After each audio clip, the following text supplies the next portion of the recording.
Us tonight is Jake Rattlesnake.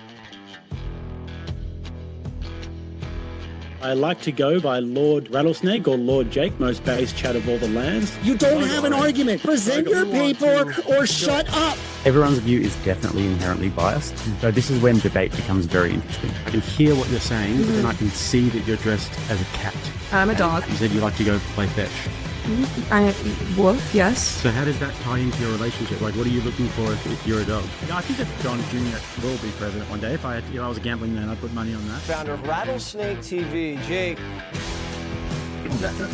Man, I really appreciate it, dude.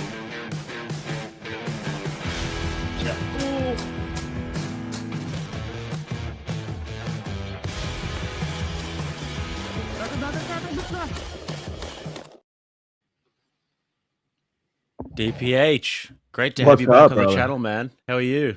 Good. How you been, man? Last time we chatted was in Nashville. I know. That was a good time. Good old Nashville with DebateCon. It was awesome. But yeah, no, I'm good, man. Just back in Australia now. Been back here for a little while. Watching your streams lately. Been interesting. I appreciate that. How are you guys? You had fun in Nashville with the team? Yeah, we had fun in Nashville, and then I ended up going to a conference down in Florida right after that. That was with Jay Dyer and Father Peter Hears, Father Deacon Dr. Ananias, and stuff like that. That went really well. And then, 3 weeks ago, went down to Andrews and was able to participate and film in the new debate course on feminism. So yeah, my team edited all of that. Oh, okay. I was speaking to my editors yesterday, and I was like, how'd you go with all the editing? And they were like, yeah, I can't listen to DPH talk about philosophy anymore. Because your bits were super long, and you were just like epistemology and, Shots fired, damn. No, my editors aren't debates guys, bro. They're like, I can't listen to this. Like, I don't understand what he's saying. And I'm like, that's all right. It's you're not the target demographic. But yeah, man. How's that been going? The debate course been going good? Either way. So, yeah, that was a good time. And then just been getting back into the guys in the Logos Academy. So I run a men's academy where we basically do philosophy, theology, history, read different books together, talk about, do think tanks and stuff like that. And then we do accountability regarding fitness and diet, spiritual life, and then career goals. All of us are laymen, so you got to make money. So just encouraging young guys about kind of thinking long term and how to shape your life and build something. So especially with the uncertainty right now, I mean, we're going to be getting into World War III and the Iran war, which is really precipitous of what's going to be a global war. And I'm already seeing oil prices. Gasoline's already gone up $1 here in the U.S. And so I'm already feeling the Strait of Hormuz being shut down. Yeah, well, it's becoming a real commodity now. Oil, so in Australia as well, it's going to be the exact same thing. But no, it's a good point, and it's important to sort of realize that sort of stuff these days. I mean, the fact that there's young guys that are just sort of floating around, they've got no community, they've got really nowhere to turn, nowhere to go. They don't have men that they're speaking to on a regular basis about what they're doing with their life and their business and their family and their fitness and everything. Like, that has been so helpful to me to have men around me who I know and who are close to me, who are all on the same sort of path as me. And without that, I think that I would have sort of just molded into the surroundings of whatever I did have around me, if that makes sense. No, it makes total sense. And just to have conversations, because the average people, I mean, this is true for me. Obviously we both make a living online, but in day-to-day life, people that you're around the most, you may not be talking about, Orthodox prophecies or the latest cultural happening. And so finding like-minded people, a community where you can actually have like in-depth conversations that you may not be able to have with other people. I think that's really important. And really with all the debate stuff, that's what's going on, is people are allowed to begin to think these topics out. And I think that's part of why Andrew's been so successful. It's obviously it's entertaining, but it also is helpful for people to hear arguments and then see a thought process unfold before them to be, oh, okay, well, that makes sense. And then having conversations with like-minded men, I think that's huge. And a lot of guys, everybody's so isolated. Finding a community, and that's where the church comes in, but finding a legitimate community of friends, and especially for guys, other guys, it's underestimated the importance of that. I think we talked about that last time we were on, because you were talking about martial arts and how we as men, relate to each other. So many of the young guys are just so isolated. They don't belong to a gym. They don't belong to a community. They're just kind of on their computers, and most of the community is online. Yeah, because it's kind of the sort of thing that you have to build. I mean, it's never easy going to a new gym or going to a new martial arts place. And I tend to be quite introverted when I go into those situations. But then eventually, you keep going, you get to know a few people here and there, and then you can eventually make some friends around the gym and everything. Martial arts gyms are particularly good for that because it's more of an intimate sort of setting. Right. Intimate's probably the wrong word for it, but you know what I mean. But yeah, like gyms themselves, like weightlifting gyms, not the greatest in the world for that. But martial arts gyms, if you spar with a man, all of a sudden you're mates, even though you hate each other for a brief moment. You're friends after that. Yeah, especially if he gets a good one on you. Yeah, exactly. But then you always respect each other after. If he gets a good one on you, then you respect. That's happened him a couple times in my life where people you actually get in fights with, like in high school and college, like physical altercations. You end up becoming friends afterwards. Yeah, few of my best mates. I like that. Yeah. All right, so we'll get into this talk about what's going on. But guys, as we go, you can actually donate to myself or DPH, and I can see both of them, and I'm just going to pull them up on screen. So Craftsman Ethos sent 10 and said she before it even started. Thank you, Craftsman. And then Hebrazi said has been a DPH member for 15 months. Says long time no see, brother. I'm back. And Red Fox with 20 says 2 great guys on stream. Great seeing the collab. We love to see it as well. And Dano with 10 as well. So welcome to DPH audience, the Church of the Eternal Logos audience. I've been watching those streams over the last few days, tuning in and out. Obviously, takes a long time to watch a lot of these streams these days. But that's why I wanted to sit you down for a while. Especially when you create content. It's actually, it's time consuming enough to prepare for content and then record content and then, monitor the content that you just uploaded to then consume other people's content. It's hard to stay up on everybody. It's so hard, dude. It's really difficult. Like, it's even hard to be able to read or anything these days. I've been trying to, there's just, in the morning, I'll be doing my streams and then I'll be writing my scripts for my long forms. And then in the evenings, I'll be making sure I've got everything bookmarked for the next day. And then, now I've been doing puzzles at nighttime recently, which has been nice. I'm doing a Venice puzzle at the moment. But anyways, let's talk about the war, shall we? Let's talk about it. Yeah. Now, I'm actually want to pose a question to you. What's the sentiment in Australia? Because I'm curious what the Zionism, right? So here in America, we'll get into the details of the war and everything, but Trump's approval, this came out 2 days ago, and even CNN confirmed it. Amongst his base, he has a 98% approval rate. And so obviously we have a huge swath of America that's Christian Zionist, and they're viewing this war optimistically through an eschatological lens of the end times. But all my friends that I know in Europe, the tone is totally different. And it's totally against the war. It's against Israel. It's against Zionism. And they don't have all these Christian Zionists. What's it like in Australia? Whereabouts are your friends in Europe, by the way? Huh? Whereabouts are your friends in Europe? Like which countries in Europe? Germany, England. Have a friend in Ireland. Right. Okay, cool. Because I was thinking that you were going to be thinking like the Orthodox countries, and I was like, yeah, I wouldn't be surprised if a lot of the Orthodox that's baked into the pie there, but Western nations. Yeah, shit. Well, I mean, that it doesn't come as any surprise to me. I think that the numbers are totally embellished of those who support the sort of Christian Zionist agenda or just the Israeli agenda in general. But in Australia, we have a problem with the deep-seated apathy over here in our culture where nobody really cares about anything that's happening in the world because things have always been so good with us. We didn't even get hit hard by the GFC. We haven't had a big war. I mean, the port of Darwin got bombed in World War II, but like no one really cares about that. We don't really think about it. World War I, we had the Battle of Gallipoli, right? Where the Anzac soldiers, and we still remember that. We still talk about that. We had the Vietnam War, but it was a controversial, divisive war. Nobody really thinks about it too much. Then the Afghanistan-Iraq wars, no one thinks about that too much. The 2008 GFC didn't hit us very hard. We've always been rich in natural resources. The only thing that's really gotten people political over the last few years was COVID. And then also the immigration crisis, the flood of immigrants into Australia that's been going on over the past few years. Now people are looking around and thinking, holy shit, my neighborhood looks like New Delhi, which it literally does, dude. That's what it looks like here too. Yeah, yeah. Like I was on the beach the other day with a girl, and then I was out surfing or like body surfing, you know, not with a surfboard, but body surfing because that's what I do. But people laugh at me for that, but it's a good sport, you know. Body surfing is a good sport.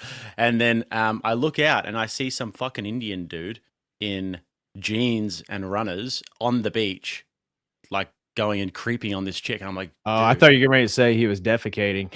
No, I wouldn't be surprised. But like, yeah, they're just so. Anyways, that's getting people political.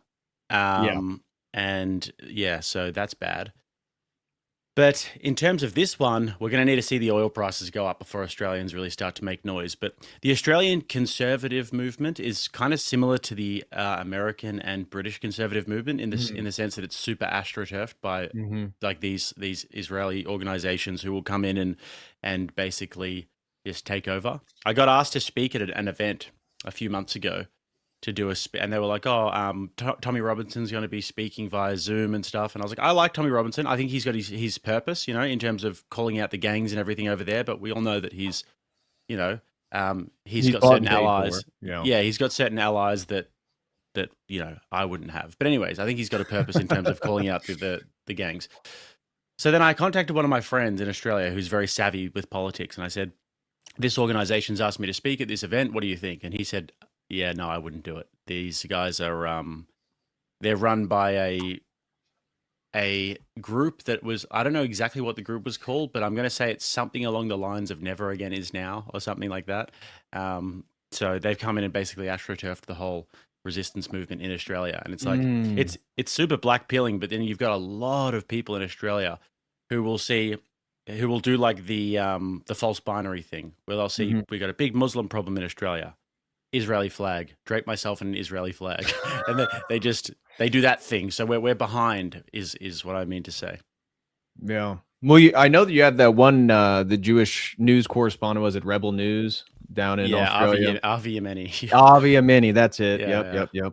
He's worked for the IDF. He was actually an IDF soldier, and then all of a sudden, what do you know? He's over in Australia and he's leading the charge in the conservative movement. Israeli guy, IDF soldier. It's probably all a coincidence, though. Right. Did you? I don't know if you saw. It was kind of going around X today that I think it was like 25 to 27% of the IDF was American Jews, and only 15% of Jews have participated in the U.S. military, which pretty insightful. That a large swath, which is no surprise, a large swath of the Jewish community, probably in New York, mostly New York and Florida, go and serve in the IDF, but don't even touch the U.S. military. Which, at this point, are they really anything different? Yeah, I don't really know how it goes in Australia. Like, I don't really know too much about how the Jewish community rolls in Australia, but what I do know is that when I used to live in Melbourne, I used to go to a school in the eastern suburbs, and I used to go through an area called Caulfield a lot. In Caulfield, there's a lot of Jewish people, and they used to have their similar to like the Tyler Oliveira documentary the other day.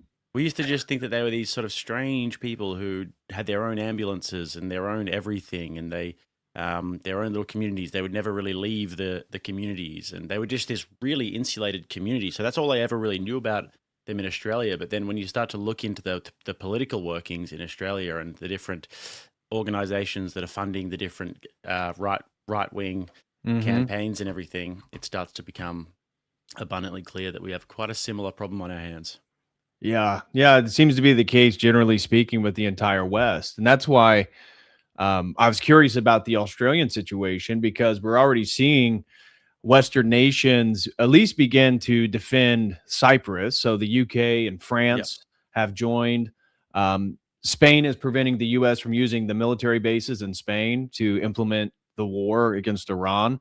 And then Iran, I guess, last night sent out a message that warned any European nation that if they were to join this war, that they would be attacked. And they've already attacked one NATO country, which is Turkey. And I'm sure we're going to get into the Orthodox perspective on the end times, eschatology, the rise of Antichrist, all that stuff, and how we believe, and this, I said this, I think last time I was on the channel when we talked about some of this stuff, that if we were ever to actually go into war with Iran, which now we're in it, this would be precipitous of a global conflict that would lead into the undermining of Erdogan and Turkey. Yeah, I was actually just saying this to you before. One of the reasons why I've been keeping an eye on your streams recently, and one of the reasons why I wanted to get you on more, because last time you were on, and people can go and trace this back, you were saying that you were talking about, I think was it Father, or was it Saint Paisios? Yep. Yeah, talking about Iran being like a domino here, and then eventually as well about Erdogan. Yep. And I don't know if people had seen, I covered it over on my channel, Church of the Eternal Logos, but the former prime minister of Israel, one of the generals of Israel, all said that the next target is Erdogan. And there was a piece, I think it was Time put it out, that said that Erdogan's the next threat. And this was like 2 weeks before the Iran war started. So one of my speculations is that once Netanyahu saw that Trump gave him the green light and started to move troops and logistics towards the Middle East, like 2 weeks before this conflict, all of a sudden you start hearing all these high-profile Israelis talk about Turkey. And I think from a secular perspective, okay, well, Turkey's the next major military in the region. In fact, many speculate that Turkey's military is much stronger than Iran. Yeah, but I would say so. Yeah, and that's the general consensus, is that Turkey has the strongest military in the region. So it makes sense, okay, Israel, but it only from a theological perspective, I think, is it useful to look at this war. And you have to understand the end time theology of the Jews, and that this is not some random event. Obviously, many people following me has heard Netanyahu for the last 30 years talk about how Iran is weeks to months away from a nuclear weapon. And this is all part of a larger theological perspective of the Jews, that Iran represents Amalek. And it's no coincidence that this war then begins on Purim. Purim is kind of, for secular Jews, it's kind of like Halloween. They dress up, they wear masks, but it is celebrating the massacre of 75,000 Persians. Well, right. Persia is Iran. So it's very symbolic that the first day of this war began on Purim, which then culminated on March 3rd. Go ahead. I'm sorry. I didn't know that the first day of the war was on that day. Yep. And there was a blood moon. So astrology is really important to Jews, generally speaking, but Israelis. And there was a blood moon on the 3rd of March at 3:33 a.m., which is obviously auspicious. If you're Kabbalistic, numerology is very, very important. And so no surprise there that they are in war against Amalek, i.e. the Iranians. And it culminates on March 3rd. So the third day of the third month at 3:33 a.m., there is a blood moon, which is very auspicious for the Jews. So you can see how this project is tied with the Greater Israel, which Greater Israel is the expansion of modern day Israel, which is really relegated to the Levant. But what their plan is, and the IDF soldiers have the Greater Israel Project literally on their arm. Yeah. It demonstrates that the goal is to reestablish the Old Testament kingdom, which expanded all the way to the Euphrates in Iraq and all the way to the Nile in Egypt. And so that includes Lebanon, Jordan, parts of Syria, parts of Iraq, parts of Saudi Arabia, all of which they believe, and it's part of their eschatology of bringing forth their Mashiach, their Messiah, that they need to conquer these lands. And so multiple things are happening right now.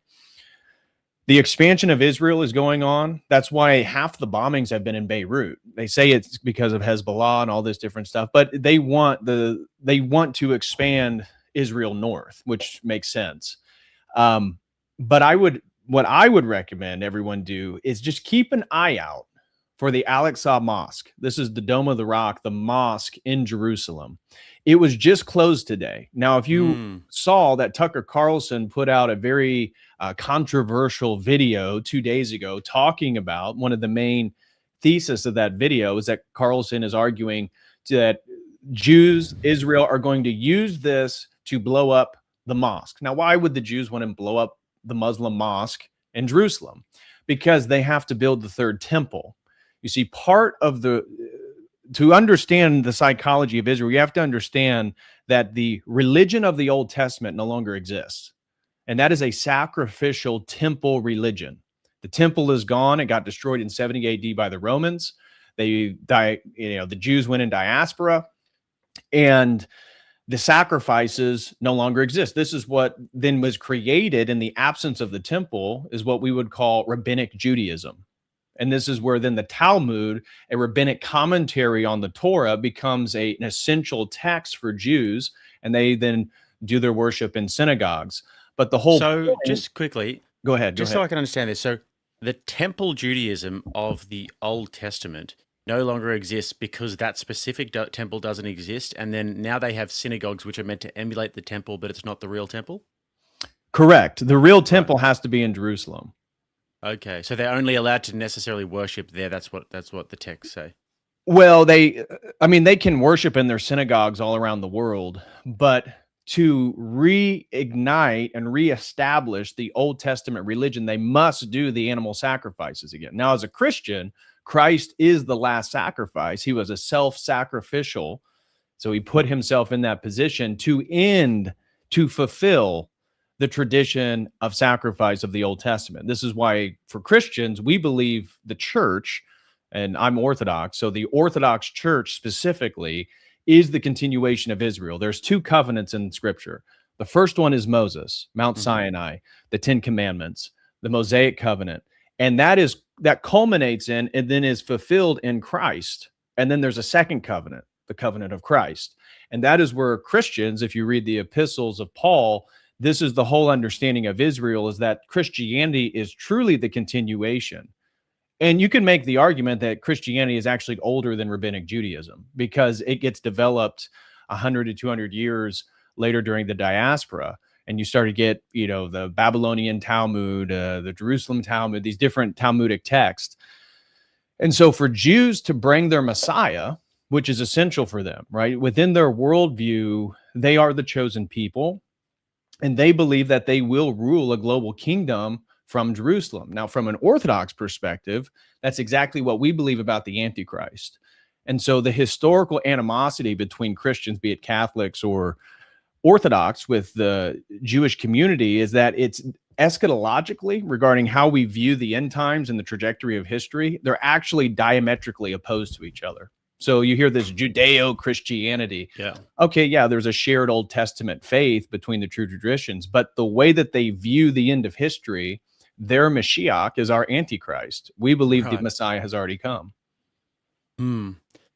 Yeah, I was watching Tucker's video about it yesterday, and I understand all of this about how obviously the Jewish religion is like the religion of the Old Testament. They obviously don't believe that Jesus was the Messiah. They believe that their Messiah is still coming. Therefore, there's that conflict.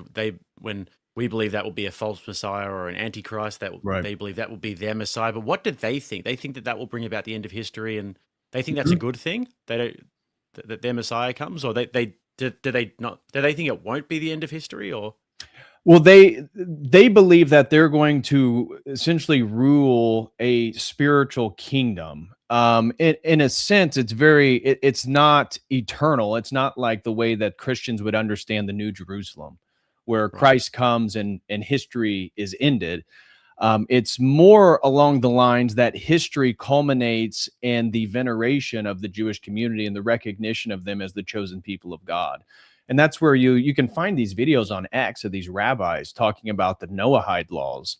And the Noahide laws are it's a more rudimentary, simplified law and behavioral regulations for non-Jews. So Noah was not Jewish, right? Adam and Eve were not Jewish. Judaism emerges after Abraham. That's the whole point of the Davidic line. So the idea and it moves from Abraham to the concept of an Israelite, later to the concept of a Jew as we recognize today, that really begins due to the Persians labeling these groups of people because they were multiple different tribes. But the dominant tribe that controlled the temple during the Old Testament period was the tribe of Judah. And so when they went into diaspora after the first temple was destroyed, the Persians referred to them as Judahs or Jews. And so that's where we get this term that then it's a term that then unites all the tribes together under a single banner. So it doesn't matter if they're from one tribe or the other, we just call them all Jews now. And that really got going. It's the Persians that really linguistically constructed that category. So yeah, there's an old feud obviously between the Jews and the Persians. Yeah, exactly. Yeah. Very, very, yeah. Long history. Just read your Bible. I mean, Cyrus the Great, who then allowed them to build the second temple, was the king of Persia. Yeah. And so there is long tensions between these two powers. And that's why for the Jews, they view this in theological terms. That's why you hear Netanyahu refer to Iran as Amalek all the time. You hear it referred to as a holy war, which you add all this stuff. So to concisely wrap up what I'm trying to say about the war from the Jewish perspective is from their eschatological timeline, there was a few things that had to come in place. The first one is the Jewish return to the land. We see that with Theodor Herzl towards the end of the 19th century, and this promise that the Jews will eventually have their own land. Early 20th century, you get the Balfour Declaration, where that land gets essentially sold to the Rothschilds. And then you get the erection of Israel, 1948. Once you get the establishment of it, all of this is prophetic from the Jewish perspective. Then you had to have Jewish sovereignty over Jerusalem. And so we see that for them, building the third temple is, for what they would argue, is the actual fulfillment of controlling Jerusalem. So they reclaimed Jerusalem in 1967, but to own Jerusalem, they have to rebuild the temple on the Mount. And that's where this then is the full sovereignty of the Temple Mount. This is for them essential and a prerequisite for the Messiah to come. And this would be perfect pretext. We're in the war with Iran. And I showed last night videos of rabbis in Israel saying, well, they should have done this during the 12-day war. They should have just shot a missile up in the air, let it come down and blow up the mosque and say that it was Iran. And I would, just like Tucker Carlson was mentioning, I would say it's very likely that could happen. And that would then give them the pretext to begin construction of the third temple, which, and I showed in last night in my video, there's a new military patch that the IDF are wearing. I mentioned the Greater Israel. Well, now they have a new patch, and the new patch is the third temple. And there's all these soldiers, they took selfies like showing off their new patch. Well, why would the IDF be given a patches that represent Greater Israel Project and the third temple? Because as one of the IDF soldiers said, and Tucker played it in his video, that's what they're fighting for. They're fighting for the expansion of Israel, and they're fighting to rebuild the third temple, to reestablish the sacrificial system of the Old Testament, which they believe will bring down the Messiah and allow them to then rule the world from Jerusalem. Yeah, the thing is, it's so duplicitous, the way that it's communicated to the Goyim compared to the way that they sort of talk about it amongst themselves. But yeah, I mean, one of the things I don't really get, though, is that Israel is a largely secular country. I mean, if you look back at even Ben-Gurion, secularist, Menachem Begin, secularist, even Jabotinsky, secularist, Netanyahu is not a religious observant. Nope. So what is with the eschaton and the eschatological view if these guys are all sort of secularists? Well, it's a good question. I don't think there's an official response to that, but I agree. Like, was it Malachowski is like the Lithuanian Polish last name of Netanyahu? Yeah. And that kind of gets into speculation about the 13th tribe theory of Arthur Kessler, the Khazarian theory. But it is strange, right? There's never been a prime minister of Israel who's not Ashkenazi. Yeah. And Many Ashkenazis are what we would refer to as Reformed Jews, meaning they're secular Jews. They don't really practice religiously the Jewish faith. However, they identify as Jewish ethnically, and because of that, believe that they have a duty to defend and promote Judaism. Now, Netanyahu, like you said, is very secular, but he seems to be like a secular apocalyptic or and you do see him talking to these Orthodox rabbis sometimes where they're saying, have you ever seen that video of him talking to the rabbis, and the rabbis are saying, you need to make it quicker. You need to bring about the third temple quicker. And he's like, we're trying. Yes, exactly. And so there is no, and this was even brought up with Tucker Carlson and Mike Huckabee in the interview they did a week ago, is that what connection does Netanyahu have? Because this idea of the Jews have a right to the land, they're the chosen people, it's the religion they practice. Well, that religion doesn't exist. And Netanyahu, they grew up speaking English and Yiddish. They didn't speak Hebrew. Obviously, he does speak Hebrew, but he doesn't practice Judaism. He's basically a secular Reformed Jew. And you see that it's like tied with a supremacist ideology. And Judaism is explicitly a supremacist ideology. I would argue that Islam has a supremacist streak, and that's what they believe about the infidels. And Christianity is very different in how it deals with non-Christians. It's not, now, obviously the Crusades and there's been battles, but that has to do with an aggressive force as an opposition. Christianity didn't just go and massacre people or give them the option between the jizya or conversion. That's a uniquely Islamic feature. So all these secular Jews running Israel, it makes you wonder what is the connection between secular Reformed Jews and the Likud party, which is absolutely theologically driven. It's like whether they practice the rituals or not, they all believe in this supremacy ideology, and they believe that the destiny of their country is the expansion of it and this rebuilding of the third temple. I'd be curious, like, what does Netanyahu really believe? Does he really believe if they rebuild the third temple and they begin the animal sacrifices, which would begin with the red heifers, the purity rituals, does he think like the Mashiach is going to descend from heaven, or what? I'd be curious what he. I wonder if you could explain it away by it being some sort of a tribal allegiance. Like, for example, the Jew. Like when you look at the formation of Israel, you have got obviously the Rothschilds funding it from as far back as the 19th century, and then you've got like Ben Gurion and the socialists who are the initial party, and then you've got the more right-wing parties like the militants, Jabotinsky, and these sorts of guys, and they're all coming together with this sort of fire in their belly. Like, we've been, exiled from all these different countries, and now we're going to be Jewish nationalists. We're not going to take any bullshit. We're going to do what we've got to do. So I wonder if it's that sort of a spirit that you sort of still see in the IDF today, where it's not necessarily a religious conviction, but it's more of like a cultural supremacist conviction and like a historical grievance that they've got. Yeah. And then the third temple and everything is more of a symbolic fuck you. Right. No, I could see that. I mean, from an Orthodox Christian perspective, now I'm going to get spiritual on everyone.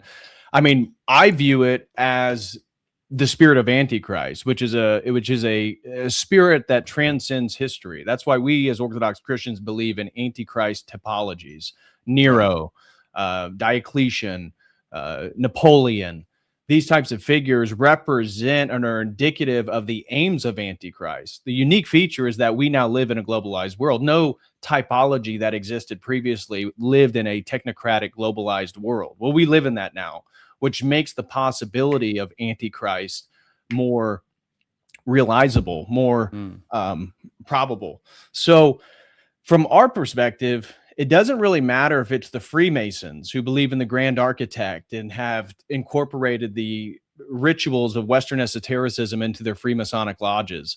It doesn't matter if they're Sabbatean Frankists or Kabbalists or progressive New Agers. So it's not just the Jews, right? This is where I think people, some of the Spurgs online, it's a myopic perspective. Things are more nuanced than this. Now, I would say the faith of Judaism is most indicative because it's so diametrically opposed to Christianity at the most fundamental level, meaning who is the Messiah, who is God, all this different stuff. So Christians and Jews do not worship the same God because they don't recognize the Son, the second person, the Logos, as God incarnate. So from the Orthodox perspective, we do not worship the same God as the Jews. We do not worship the same God as the Muslims. This is different from the Catholic perspective of Vatican II. And so this Antichrist spirit has been moving forward and building this infrastructure. Now, ultimately, I think the Jewish faith, because it's their faith that's going to bring about the Antichrist, because they're Mashiach. But, you know, Peter Thiel's not Jewish. Elon Musk is not Jewish. And though they may say things we agree with at certain points, the infrastructure that they're ultimately building is for this global, centralized, controlled world. For Elon, he thinks this is a prerequisite to get to Mars. We have to become a type 1 civilization. And so to do that, then we need to do away with probably nation states, Agenda 21, where the whole world becomes regions. And like the North America region is the US and Canada's region number 3, along with Greenland. And this is where you can start looking at what Trump's been doing. He wanted to buy Greenland. He ended up getting a deal, threatened Canada, probably, you know, just rhetoric. But even that idea of uniting Greenland and Canada to the United States is exactly what the UN put forth like 20, 30 years ago for the 21st century, is to do away with nations.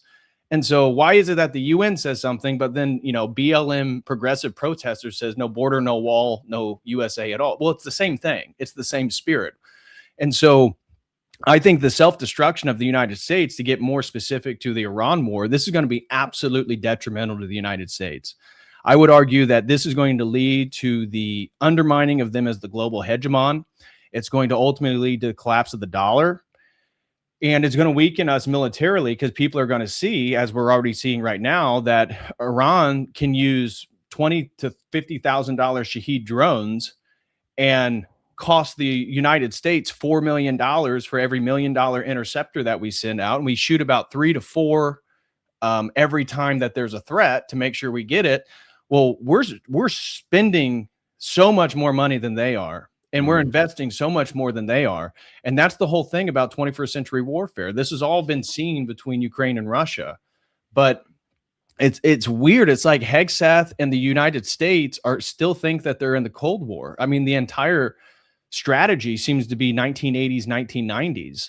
And what we now see based on Ukraine and Russia is that it's more like a technologized World War I, where there's trench warfare. Everything's drones and strategic targeting.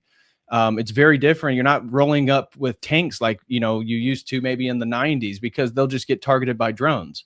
So it's a totally different battlefield. And it seems like the US is just out of date. And it's amazing that what it appears based on reports that they didn't war game the fact that Iran would begin taking out these Gulf nations. I mean, that's incomprehensible that the Trump administration was surprised that Iran would begin bombing all the U.S. military bases and residential buildings in Dubai, Kuwait, Bahrain.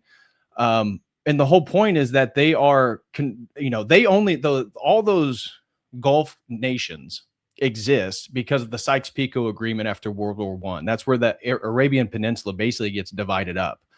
And those nations are so delicate. So for the last 20 years, we've been told that the future of the world is in the Middle East, Dubai being one of the examples of that. Well, what we're now realizing is that if they don't have U.S. military protection, which they don't right now, I mean, they do, but the missiles are dwindling, both stocks, U.S. and Arab. So they're getting ready to lose total protection of their countries, and they're totally dependent upon oil. So without the money from the refineries, which have also been bombed, these nations can't make money. And then they live in the desert. So the desalination facilities and the plants that these nations are entirely dependent upon, if Iran were to bomb the desalination plants, these countries don't exist. That's how delicate their existence is. And this is like now being realized. And that's why Saudi Arabia just now established negotiations today with Iran, because they realize, holy shit, what if they take out our water plant and they take out our oil refinery? We're screwed. We're screwed. Yeah, dude, I've been noticing a lot of this going on. It's actually really funny. I know people who live in Dubai, and obviously don't wish anything bad upon them, but it is quite funny to see some of the naivety coming out of those different places, because the whole thing with Dubai, is that the selling point there has been, well, it's the safest country in the world. There's little kids playing everywhere, and there's international people. It's a bit more liberal. You don't have to wear your burqa. You can go in a bikini. And, you know, I can wear my Rolex out in the middle of the street, and nobody's going to touch it. I can leave it on a park bench. And it's like, okay, cool. That's fine. But you're still on the Arabian Peninsula, you know. Yeah. You're still on the Ninj, you know. You're still going to be really sort of in a vulnerable place, and they don't really realize. A lot of these people are doing videos like, the media is trying to sell you on fear. This is all about fear, but look how safe it is here in Dubai. But what you're saying there is the actual bigger picture, in the sense that these countries are extremely vulnerable, and they're essentially like vassal states of the West as well. Yes. All of these countries are. So if they don't have that reassurance, and if Iran gain any sort of a stronghold in that area, they decide to just simply, like you said, take out the desalination plants, then these countries are screwed. And they're probably already screwed in the sense that their whole entire economy is basically based upon oil, yes, but also Westerners coming and bringing all of their money over there and then injecting their tax-free money into the economies of Bahrain and Dubai and these sorts of places. So if you disrupt that, and if it now appears unsafe, and if the whole sort of mask or facade of this like most safe place in the world is ruined, that's really bad for business for those places. Absolutely. And the difficult part for the Arabian Peninsula is that there's two parties that have a vested interest in them not being there, or at least not being as powerful as they currently are and wealthy. And that is both Iran and Israel. Israel, and that's where Tucker Carlson, I think it was day 3 of the war, made a video that he was contacted by authorities in Saudi Arabia and Kuwait that Mossad agents had been arrested who had bombs and had planted bombs in their nations. Now, why the heck would Israel, who's an ally with the United States, who is the protectorate of these nations, begin bombing those nations, or at least having Mossad agents undercover doing such things, creating false flag situations? Could it be because the Greater Israel Project demands that the Arabian Peninsula is undermined? How can, like, I played a video last night of a rabbi talking about how they will control Mecca and Medina. Those are the 2 holiest cities in all of Islam. Now, how does Israel get a hold of Mecca and Medina? Well, clearly Saudi Arabia can't be the Saudi Arabia of today for them to do that. And so both parties, and that's why I think Netanyahu, that's why he kicked off this war unexpectedly to the United States. Now, Trump, again, is he compromised? It sure seems like it.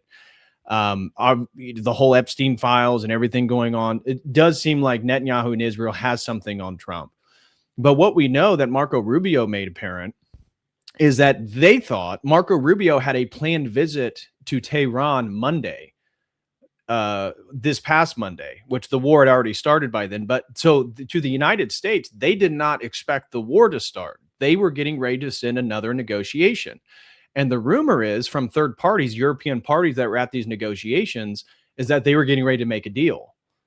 And what happens right before they have the weekend before they go, that Marco Rubio is going back to make a deal with Iran, Netanyahu calls Trump on Saturday and says, we're going, you can either join us or not, which then Trump is on his back foot. And then, and what was already war gamed, according to Trump, is that U.S. military bases in the region would be under threat. So Netanyahu knowingly started the war knowing that the first targets with the older missiles that wouldn't be able to reach Iran would be hitting U.S. military bases right outside Iran. So wouldn't be able to reach Israel right out. So they hit the military bases outside Iran. So then the United States is forced to commit right away on Saturday. And it's like, we're just being led by Israel. This is Israel's war, and everybody knows it. And it's just like the Epstein situation to me as an American, right? The files get released. We can see who has committed these crimes and nothing happens. And now it's like 80% of the United States doesn't want to go to war, but somehow we're in war with Iran. And then the Christian Zionist base is incredibly enthusiastic. And we already, I don't know if you saw the post, but Pete Hegseth and various military commanders in the U.S. military said that Jesus Christ blessed Donald Trump to start Armageddon. What? Who said that? This was multiple. There was like 110 religious freedom reports inside the U.S. military that the day that the war began, multiple departments in the U.S. military, multiple leaders referred to this war as a holy war, and that Donald Trump was chosen by God to inaugurate Armageddon. Now, for the Christian Zionists, they believe they're going to be raptured up before Armageddon fully hits, so they're not going to be here for what they call the tribulation. So they get a free pass out of here to go, have a wonderful time, a utopian experience with God, until Jesus then stops the Antichrist from destroying Jerusalem. They believe that the Antichrist is going to then begin attacking the Jewish people, who Christ, when he comes back in his second coming, will prevent. That's the Christian Zionist perspective. So it's just, the whole thing is just absolutely insane. And the fact that the United States doesn't want to do it, but we're going full force with it, has just totally revealed that, which everybody already knew, that the Jewish lobbies, AIPAC, the Zionist lobbies, and Israel, Netanyahu, literally dictate foreign policy. I mean, it's an open secret in the United States that Jews run the Pentagon. Yeah, I mean, there's also that video, you would have seen this, of Netanyahu getting caught on a hot mic and on a camera as well, saying basically the US is so easy to manipulate. We just manipulate them, and then they just basically follow our lead. It's like, the GTA sort of cover where was it Franklin, the guy in GTA San Andreas, who has the dog on the lead, the pit bull? Oh yeah. It's like America's the pit bull. Yep. And Israel's Franklin. Yep. No, that's exactly right. And that's what it's just so obvious now. I mean, think of how many billions of dollars, like the US just requested another 50 billion financial package to extend this war. We were told, Hegseth told us that it was going to last 4 to 5 days. And then day 6 comes and he says, well, it's going to last 4 to 5 weeks. And then, what was it, 2 days ago, there was a Trump representative that said, well, it could go till September. So that's 4 to 5 months. And so this was exactly what Rumsfeld said when we led up to the invasion of Iraq. He said, well, this will take about a week, at most maybe 6 weeks, but definitely not beyond 6 months. We'll be out by 6 months. Well, then we were there for about 20 years. So the same playbook is happening now. Spread, brother. Right. Which relates back to the clean break memo of Wesley Clark, of all these nations that Israel needs to undermine. Why? So that they can expand themselves and become the dominant hegemon in the region. That's the whole point. The whole point of Israel is to become the dominant hegemon. That's why they have no interest in saving these Arab states. And this is where I think this is going to backfire on Israel.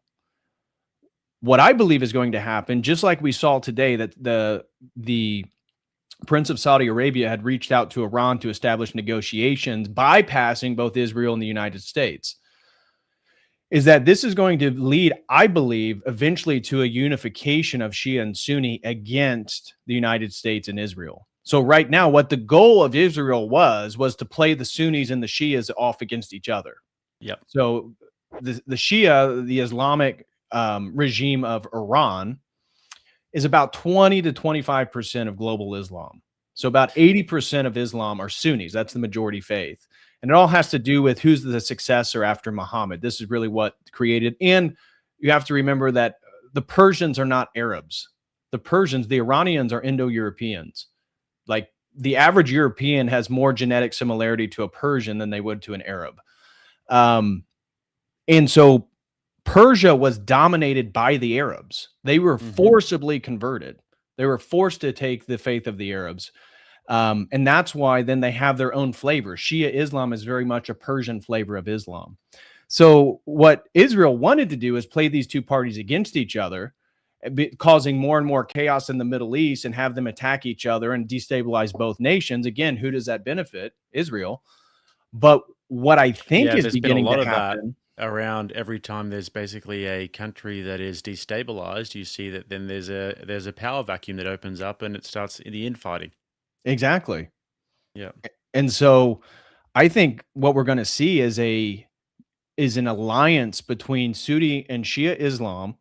They're going to say, okay, let's put our differences to a side, because the people who are destroying this region is the United States and Israel. And they're the ones that caused this whole region to go up in flames, which it is right now.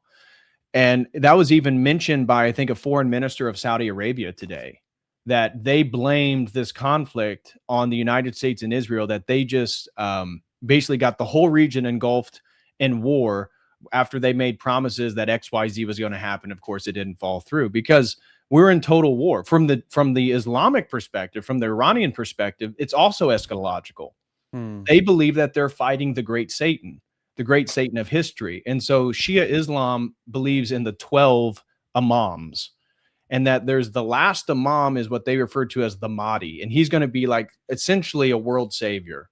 He's going to unite the whole world under the banner. A few of these guys pop up recently that they've thought were the Mahdi's, and then everyone's like, like holding them up and feathering them and everything. Yes, exactly. Yeah, I've seen a few of these. But yeah, it's interesting because they have another, like the worldview of the Muslims is that eventually this is why they have the concept of jihad. Jihad, like waging jihad, is to bring about the caliphate, right? So they had the Abbasid caliphate before and the Umayyad caliphate, and then they want another rise of the next caliphate. I think the Ottoman Empire was a caliphate, wasn't it?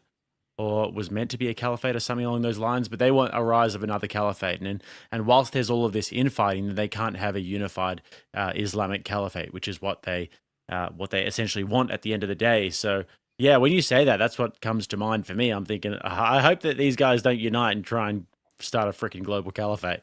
Well, I think that's where it's going, because we're already seeing the Gulf nations begin to reach out, bypass Israel and the United States to develop some type of relationship with Iran, or some type of agreement where they're not going to be bombing their residential areas, or give them the green light to attack the U.S. fortifications. So they already attacked like a CIA facility in Riyadh, Saudi Arabia. They've attacked every U.S. military base except for the really big one in Bahrain, which almost was hit yesterday.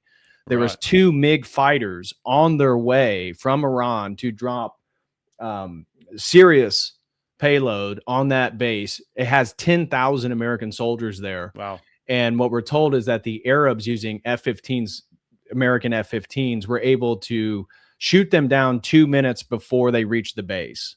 So that was like an existential crisis yesterday or the day before for the United States. I've heard from reliable commentators that I listen to on this sort of stuff that Bahrain is having an existential crisis. Like Bahrain, that as a country or as a state could collapse. Yeah, because you know why?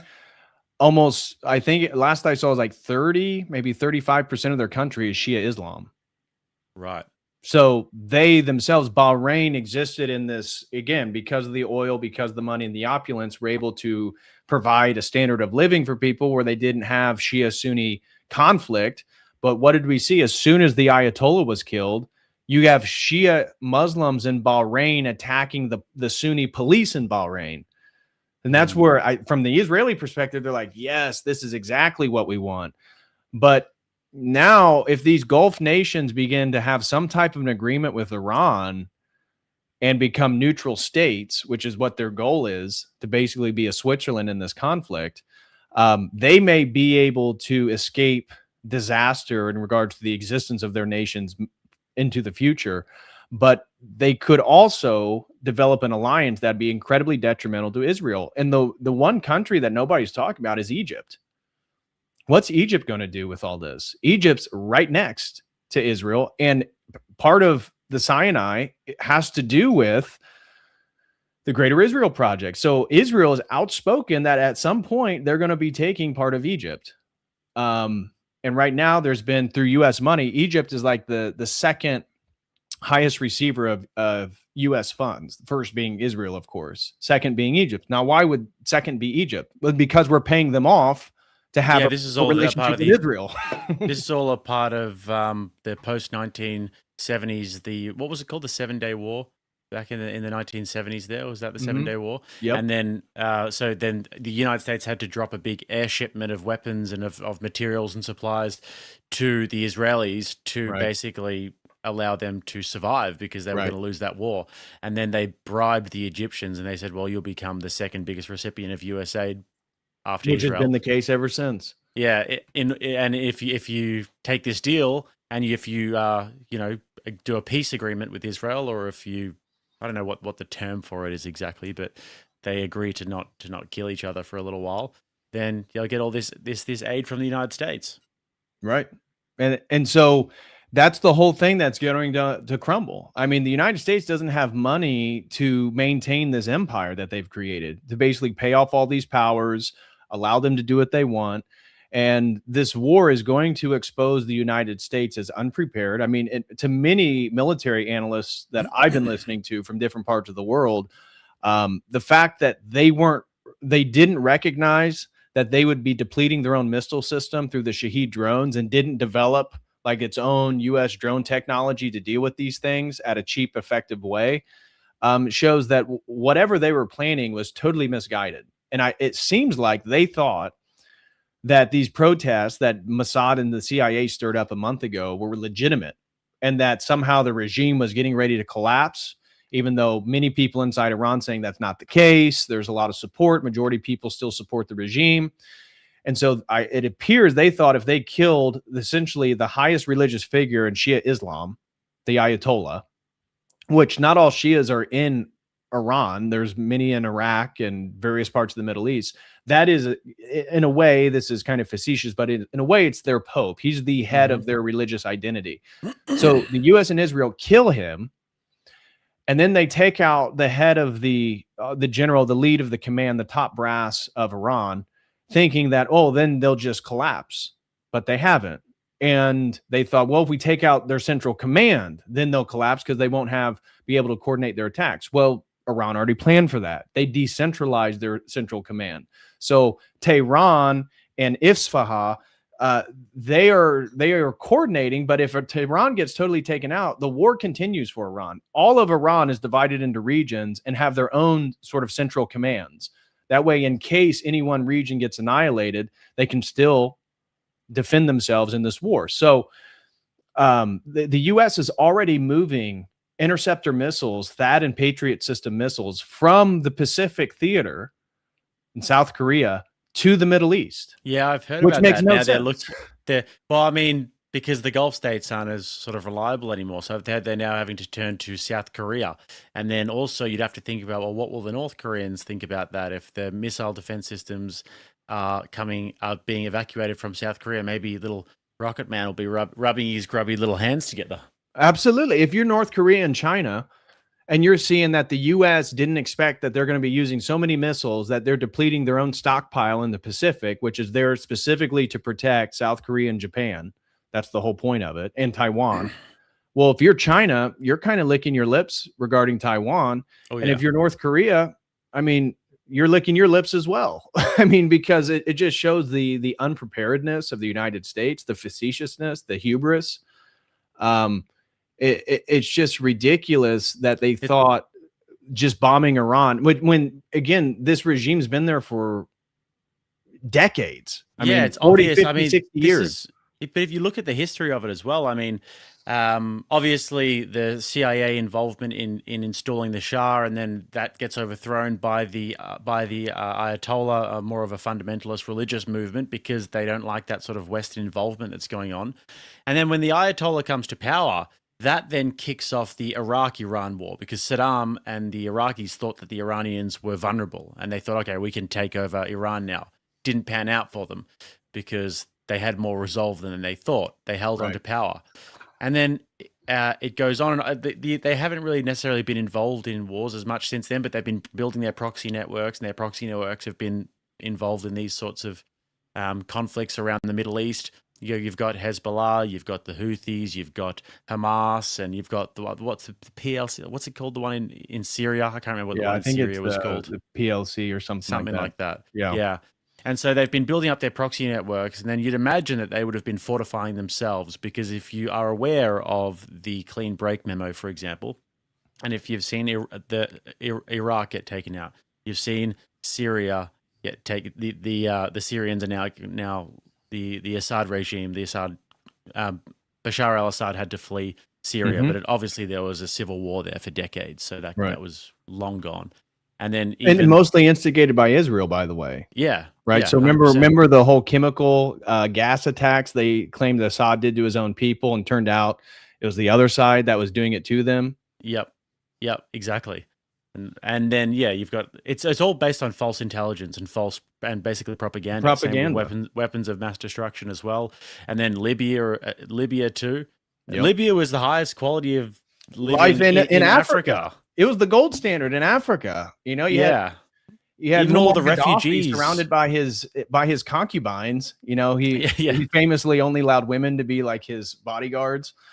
And as soon as he wanted to create a gold-backed Pan-African currency, you see Hillary Clinton gleefully laugh and cackle as he gets sodomized and killed by his own people. That was again instigated by the United States. And now you literally have open slave markets in Libya. Yeah.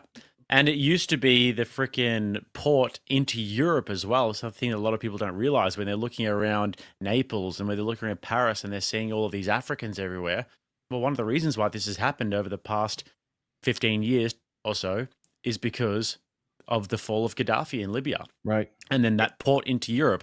Like people from Ethiopia and Sudan and Somalia and everything, they used to go to Libya and get work there. And because they had a lot of sort of civil infrastructure and civil projects happening in Libya, a lot of people used to go and work in Libya. And Gaddafi had a deal with the French and with the Europeans and with NATO that they wouldn't let Africans into Europe. They would stop them at Libya and either send them back or whatever. Gaddafi goes down, Libya power vacuum opens up, and all of a sudden they're basically roving gangs running Libya, and then all of these gangs that are taking people through the Sahara Desert from sub-Saharan Africa up into Libya, up into Algeria, and then into Europe is just going bananas. So that's one of the things that Europeans don't realize. Oh, well, some of them would, but a lot of people don't realize that the fall of Gaddafi was one of the big reasons why there's so many Africans in Europe now. And he warned the West and Europe that was going to happen if they take him out. Yeah. That he was the bridgehead to stop mass African migration into their nations. And look what happened, exactly to your point. And again, was this accidental or was this kind of planned? Just like we saw they take out Assad in Syria, and what do we hear? Well, Syrian refugees going to Europe and the United States. Well, what did happen during after October 7th? A few months go by, and Israel says, well, we can just relocate them to the United States. What? So it's almost like a genocidal plan for the expansion of Israel and a destabilization of the first world. Which is part of Jewish eschatology, is that the Messiah is going to come to reestablish order in a massively chaotic world. So creating more global chaos, it benefits and creates the necessary conditions for their Mashiach to arrive. I wish this didn't all make so much sense, dude. Like, I wish that there was I wish that there was a less sinister explanation for all of this. But the point we're making before about all of the different, like the history of the Ayatollah and the Iranian regime. Yeah, if they come into power in 1979, Saddam tries to exploit the weakness or the perceived weakness. They thought that they could go in there. Didn't work. They've been building all the proxy networks. They've been seeing all of these states fall all around them for the last sort of 50 years or so. They're going to be fortifying, and they're going to be building up their defense forces to the utmost extent. But the Ayatollah, from what I understand, had some sort of a religious conviction against nuclear weapons that the next guy may not have. But his son. So they apparently, what we're being told is that they've installed his son, or his grandson rather, his grandson as the new Ayatollah. And he is much more right-wing and hardcore than Khomeini was. So it was, again, the irony, right? The whole point is to prevent Iran from using nuclear weapons. The sole voice in Iran preventing them from actually implementing that was the Ayatollah. And so we kill him. Well, what do you think the response is? It's going to be nuclear war. It almost gives Israel another pretext to utilize their nukes, which technically they don't have, but the whole world knows they have. Getting back to the whole Kennedy assassination and stuff like that, but that's another rabbit hole for another day. But the other thing that I think is really interesting about this, but not this particular topic, but the broader global implications for all of this, it's like I was saying before, I wish that it didn't make so much sense, but it really does make a lot of sense when you think about it. these wars that have been, Israel's wars that America has participated in and that America has helped Israel in, they have caused the mass immigration from the third world into the Western world. They've got the mass immigration from the Middle East and all of these various different Middle Eastern countries through Turkey into Europe, and then the fall of Gaddafi in Libya means that sub-Saharan Africans and other parts of Africa through Africa into Europe, the United States as well, Australia, all of these different places have been now flooded with Muslim and African immigrants, but particularly the Muslim ones, so that when this conflict really does kick off, you now have assets throughout Europe, assets throughout the United States, assets throughout Australia that have the, like we see in Australia, huge marches through Sydney and Brisbane and these sorts of places of militant Muslims screaming Allahu Akbar because of what is going on in Gaza at the moment. So it seems to me like there's just armies and armies of young men who actually don't like the Western countries that they're in at all and who are just sort of waiting for the call. Right. I mean, well, we have Dearborn, Michigan here in the United States, which is one of, but usually the preeminent Muslim majority city in the United States. And they do the call to prayer and all that different stuff. Well, there's, I mean, countless videos of their leaders talking about how their whole reason there is to eventually take over the United States, that the average American is deracinated. They have no identity. They're rootless. They don't have religion. The culture's degenerate and hedonistic, which I actually can't disagree with much of that. But because of that, they are going to dominate, and it's just a matter of submission. It's just a matter of numbers. And they are certainly having more children than the average Westerner, no matter what nation you pick.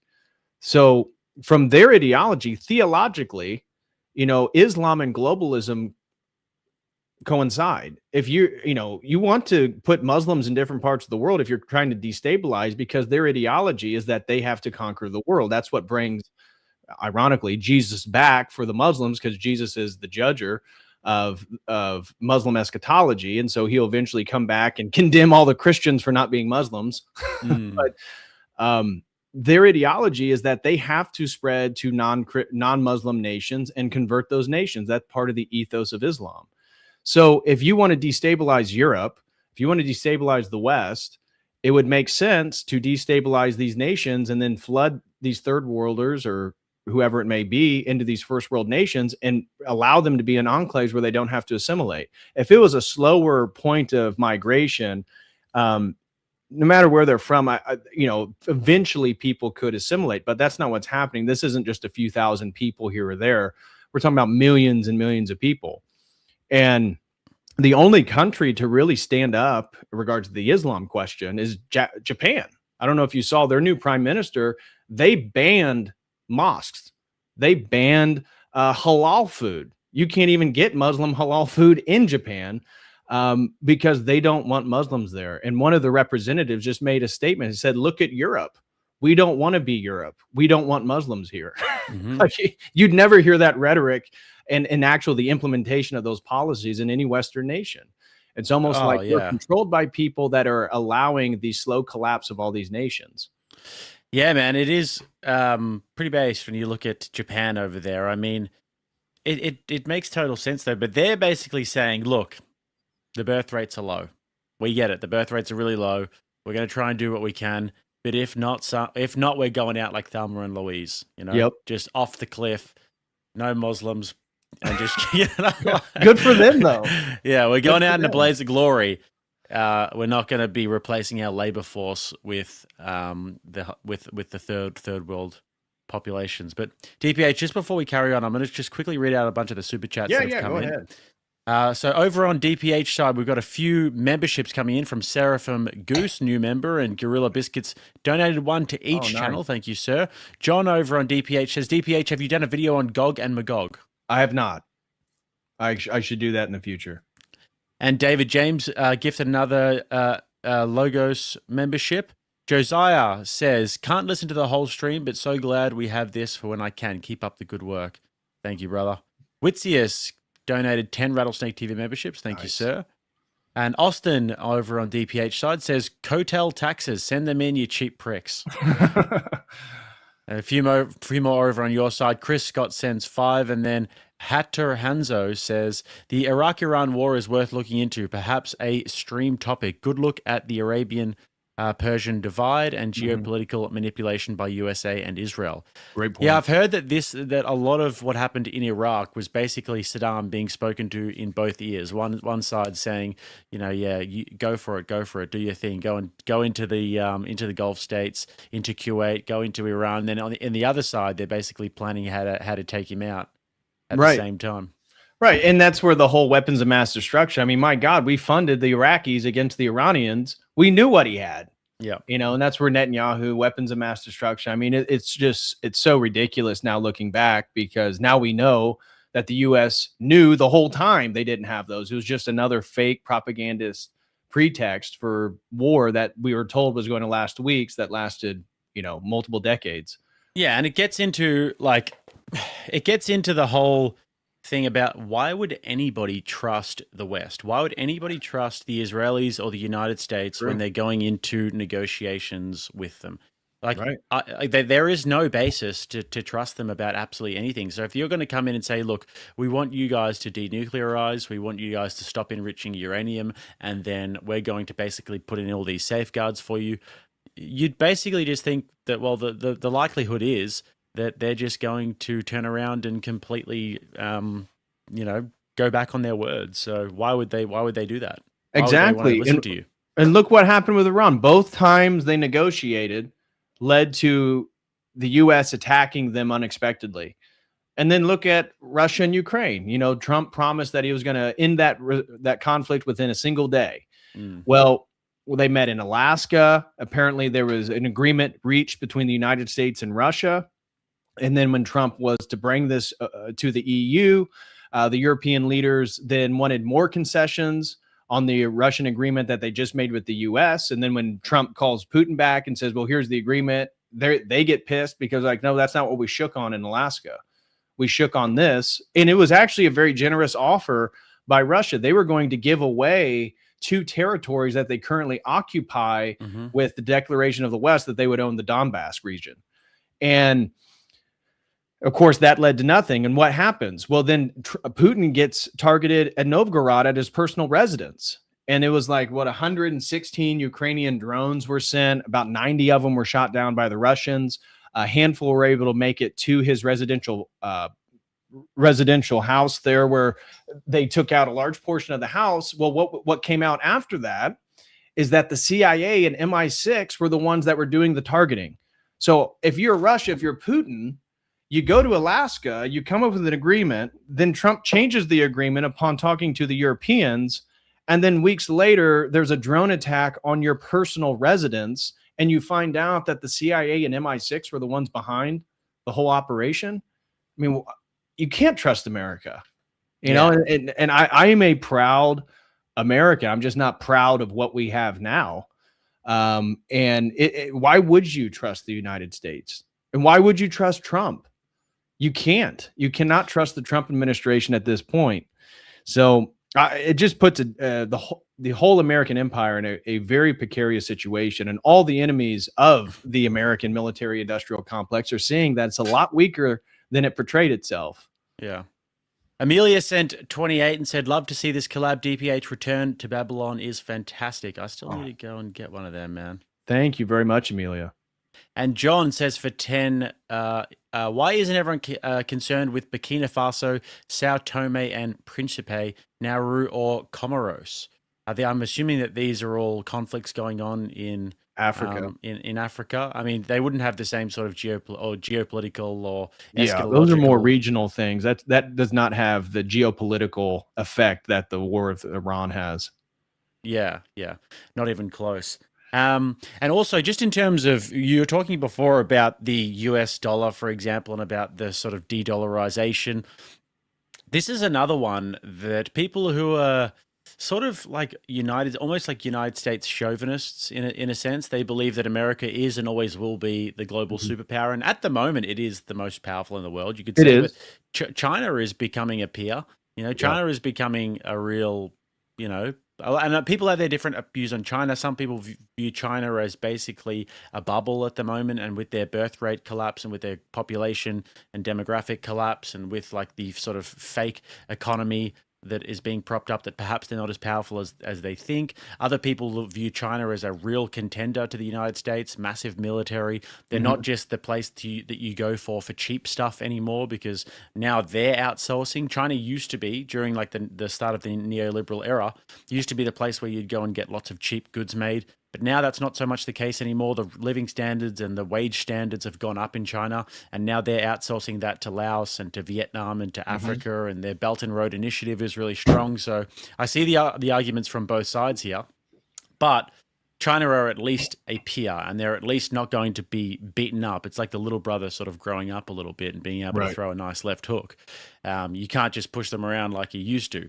And so now they're creating the BRICS alliance: Brazil, Russia, India, China, South Africa. You've also got other countries like Iran, for example. It's in the involved. OPEC nations. Many of the Gulf nations are in on BRICS. They are. Same with Turkey as well. Right. So it's like there is a big contingent of countries who are saying, all right, we can't necessarily rely on the West and the United States, and Israel has to be a part of that calculation, because they're so duplicitous in negotiations, and also because they will just utilize all of these sanctions every time something goes wrong. They've utilized sanctions on Russia and Venezuela and Cuba and all these different countries.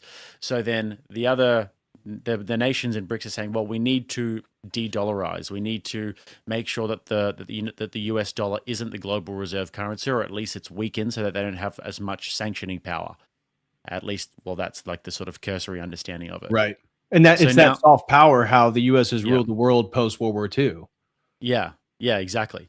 So this war is another reason. Now you've got the Gulf states. So this makes me think that all of these Gulf states that are vassal states of the USA, and even, Jordan, Saudi Arabia, Bahrain, UAE, all of these countries are more siding with the West, Egypt as well. What happens if they lose the support of those countries, and those countries start to sort of side more with the BRICS alliance and with that sort of emerging Eastern power that's happening? But yeah, you go for it, man. There's a lot to chew on there. Yeah. So regards to the de-dollarization, I think that is a trend that isn't going to stop. And that's what Trump, as soon as he took office, was trying to combat this. One way early in the administration, this is like January, February of last year, was the U.S. became one of the largest purchasers of gold. And so much gold was being moved from London to the United States. People were speculating, well, why is the U.S. doing this? Well, if you remember, Elon Musk, when Doge was going on, was making cryptic tweets about Fort Knox. Where's the gold in Fort Knox? We should do an audit of the gold in Fort Knox. And even Trump was behind it. And then that quickly went silent, because it's believed that much of the gold of Fort Knox was sold, and the larger recipient of that was Israel. So we don't have as much gold as we had during World War II, and we paid off a lot of debts to the Europeans in World War II. Like a lot went to France, for example. So Trump was trying to find a new way to back the U.S. fiat currency. And one of the ways that was speculated is that Bessent and the Secretary of the Treasury was going to acquire as much gold as possible, and then crypto, that's what the crypto reserve was for, and then utilize that as a basis for U.S. debt. So use that as leverage to the U.S. debt, which had never been done in U.S. before. When we had Fort Knox full of gold, we didn't use that as a balance to the U.S. debt. We weren't in that much debt back then. But as a way to get us out of debt, that was one of the things that was believed going to happen. Now, from what I'm hearing, is they're moving forward with a cryptocurrency, and getting a digital currency is one of the ways that they're just going to allow the US dollar to collapse and just transition to this digital currency as a way to sort of salvage the empire. So BRICS is trying to do exactly that. And there's been this race amongst nations to acquire gold. Well, Venezuela has a lot of gold. And if you saw just a couple of days ago, one of the largest shipments of gold was coming to the United States from Venezuela. So you can see there's a game under the game. Russia and China have been acquiring gold at a very large rate. And so if they transition to a global gold-backed currency, the game is who has the most gold.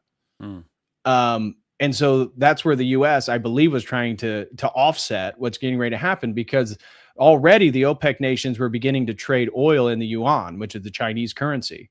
And if that's the case, I mean, without the OPEC dollar, without the US being the oil dollar, the entire empire is going to go under, because all the bonds, all the debt that the US has issued, that's what's keeping this thing afloat. Obviously, fiat currency and central banking is fractional banking is built on debt. Yeah. So the idea is, well, why don't we get out of this usury system, which the whole world is under through the central banks, and get back to a gold standard global currency, which sort of levels the entire playing field? Well, that would be detrimental to the United States and the entire structures that are put in place right now. So you see the West, that's where, and who are the countries that the central banks are not in? Venezuela was one. Cuba is one. That's that Trump has already said they're going after Cuba next. Iran is one. Russia is one. China is one. So you see, oh, okay, so many of the enemies of the empire are all ones that have their own bank. That's why I was sort of, when that Venezuela thing happened, I was like, look, it's in the American sphere of influence. You can, if you're looking at it from a purely pragmatic standpoint, right? America is predicting that there's going to be a war, some sort of a conflict between East and West over the coming decades. They need to secure their supply. So if I was them, I'd be looking, saying Venezuela, one of the most oil-rich places in the whole entire world. It's in our sphere of influence. They're communists. We don't care much for Latin American communism. We're going to go and have our fingers in that pie. Greenland as well, another place that is rich in natural resources, not really being utilized. We want to secure all of the resource-rich places in our sort of sphere of influence here. You can understand that from like a purely pragmatic point of view, that why the United States would be doing that, right? Right, and of course we saw that as soon as the U.S. got a hold of the oil fields in Venezuela, massive shipments of crude oil were going to Israel. So now Israel they can have their energy and not be dependent upon the OPEC nations, which makes sense if a plan was to destabilize those nations as well. Now, for the United States, destabilizing OPEC is not beneficial for the U.S. empire. And so, again, looking at the war game of all this stuff, you could see another line of thought of how what's going on with the Straits of Hormuz could actually be beneficial for the United States. Now, it's going to raise, as we've already seen, oil prices around the entire globe. But China, like 50 to 75% of their oil comes from Iran. They're the majority consumer of Iranian oil. Now, their Chinese ships have ported in Iran and been allowed to go by U.S. carriers and stuff like that. But here's the thing. If the strait is shut down and China isn't able to access its oil, and let's say the OPEC nations fall, well, the U.S. will still be in a good energy position because we are trying to build out our oil. Alberta, Canada is trying to secede from Canada. And if they do, we can build the oil pipeline, that the Keystone pipeline that's been theorized about for the last 30 years is having a direct oil pipeline from northern Canada all the way to the United States to make us energy independent. Well, you can see how from the U.S. standpoint, losing the OPEC nations could be bad. But what might be beneficial is that China is going to be in a real problem, because the weakest part about the Chinese empire is that they are energy dependent. They do not have energy. And if the United States was able to destabilize that region, that's going to cause a major problem for the maintenance of the Chinese economy and, everything that's Chinese society, if they're not going to be able to receive all the Iranian oil. So you can see how the play for Venezuela may have been a strategic play before this war to then make sure that the U.S. is in control of two serious amounts of oil, where we can, if that whole section of the world is caught on fire, we'll still have our own oil. And Israel will get the oil from Venezuela. Yeah, well, also that's another destabilizing factor for the Chinese as well, because guess whose diplomats were in Venezuela at the time of Maduro's capture? It was the Chinese were in town at the time, and they were working pretty closely with the Venezuelans. So that was another, like you said, China are dependent on Iran, for example. And one of the things that has been really great for China is that whilst the US has been sanctioning the Iranians over the past however long, I think China have been getting 50 cheap years. sanctioned oil because they've been like the main consumer of Iranian oil. Right. So the shutdown of the Hormuz Strait is terrible for the Chinese. They're going to have to now look to Russia to get all of that, coincidentally as well. The other place, which is the irony of all this, is that India is now buying all their oil from Russia, and Russia, they're happy about it. They're gleeful. My gosh, they're raking in so much money right now. Yeah, flying, dude. They're totally things have never fine. been better. Like for the Russians, it's crazy because the West thought that they were going to be putting all of this pressure on them through sanctions, but it's actually all worked out in the Russians' favor because now they have they are just selling more oil than they can freaking produce. Nearly, the economy is doing well over there. It's not great. Like the Russian economy hasn't been great. It's like since the fall of the Soviet Union, it's quite the project getting that back up and about. But you know, it's not terrible. No. So yeah, it's. I mean, this is it's doing better than it was before the Ukraine war. Yeah, it's in a better position now before the war started. So all the Western sanctions, and that's what really broke.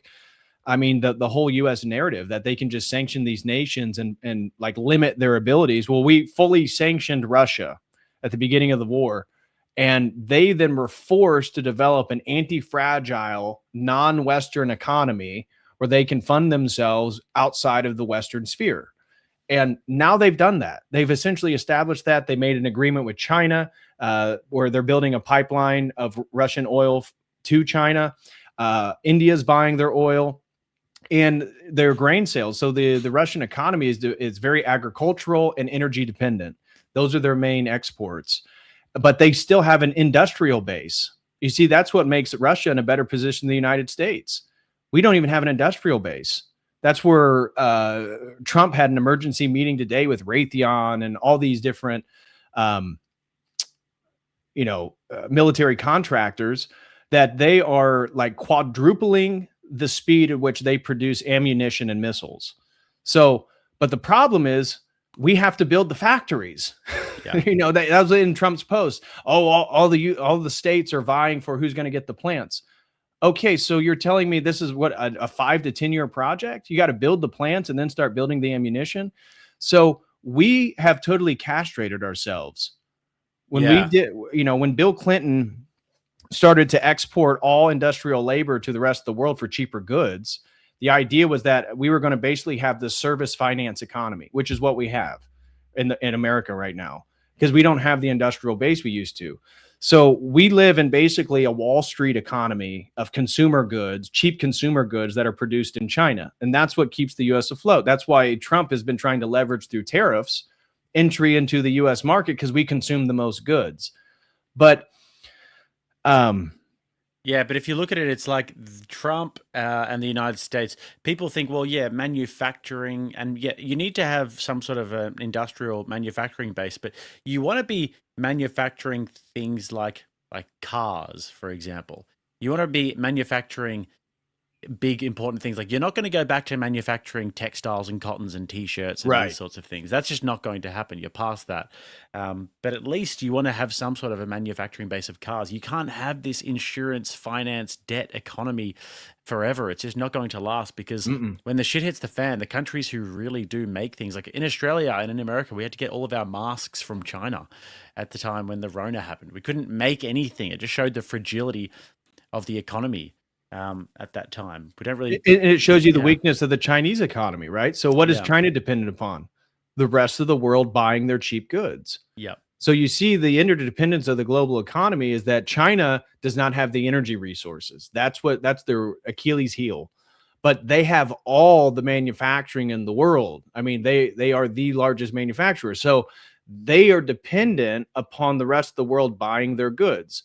That's where, I had a conversation with Professor Jiang Shui-Qin of predictive history, and he's limited in what he can probably say about the CCP. And I can bring up something regarding Siberia, which connects with Orthodox prophecies, because I'm sure eventually we're going to get into Turkey and the Orthodox Christian perspective of all these events. But he made the point that China really is not in some advantageous position against the U.S. I was talking about all the bonds that they hold. And he was making the point that, but all their industry is dependent upon the United States, and these tech companies. He was talking about, DeepSeek and ChatGPT and Grok, and how all the AI is being built by the same people. His argument was, because we are in a sense in a sort of Manhattan Project, an arms race for what they believe is artificial general intelligence. I don't think it's possible. That's part of my book, Return to Babylon. But that's what the transhumanists, that's what the tech elite believe. Well, the same people developing our AI are developing the AI over in China. So there's this weird relationship where China is an antagonistic enemy of the U.S. empire, to put it that way. But at the same time, they're dependent upon it existing. And so much of their IP, their intellectual property, is either stolen or in collaboration with the West. So, eventually, I believe that these two parties will go to war. But you see how it's so interconnected. And this was the belief of the post-World War II era, is that we have to create a globally interconnected economy that's so tight that nations won't war against each other because it would be detrimental to them. Well, we're in that interconnected global world, but it certainly hasn't stopped the existence of warfare, as they promise, these sort of modern utopian myths that they tell everyone. Yeah, right. It's I can't remember what exactly it was, but I was listening to something the other day that was talking about the AI bubble and about how this war could seriously affect the AI bubble. I can't remember what it was. It was some sort of like a resource or a technology that was going. Yeah, the energy these data centers take. Now, again, if the U.S. was to establish like the Keystone Pipeline, which would take years to build, but if they did finish the Keystone Pipeline and we're getting oil from Venezuela and we're getting oil from, the Gulf of Texas, that we would be essentially energy independent. However, these data centers, to fuel the AI that they're trying to create, necessitates these massive centers of processing, which takes immense amount of water and energy. So the whole point was that the theory was the shutting off the Strait of Hormuz and the rising of oil prices is actually going to hamper the possibility of the progression of all these tech elites and what they're trying to do, because they need all these data centers, but we're not going to have enough energy, or the energy will be too expensive in the first place for these data centers to exist. So that was the theory about this potentially being a fallout of the AI. Who knows if that's the case? Obviously, Trump, one of the first things he did upon taking office was the Stargate project, which was a $500 billion investment of U.S. money into Sam Altman of ChatGPT, Larry Ellison of Oracle, and a Japanese man, I forget what his name was, but essentially it's the race for the U.S. to achieve AGI. So is this going to affect the data centers and development of AI in the West? Very possibly. If the energy situation in the U.S. gets, situated and stabilized in one way or another, I could see that continuing forward. But for the entire world, because, Russia is building AI, all these nations are building their own AI. They're going to necessitate more and more and more energy to get these things to operate the way they want. So the whole energy crisis could be a total wrench in the development of AI, or it could be a total wrench for certain nations, and other nations are abundant in oil and become wealthy from it. That's kind of the one analyst I listened to. He was speculating that was one of the long-term goals of the U.S. is to become a nation selling energy and oil as opposed to consuming it. Yeah. I mean, there's just so many moving parts, isn't there? I mean, there are so many moving parts and so many different nations that are being pulled in both different directions.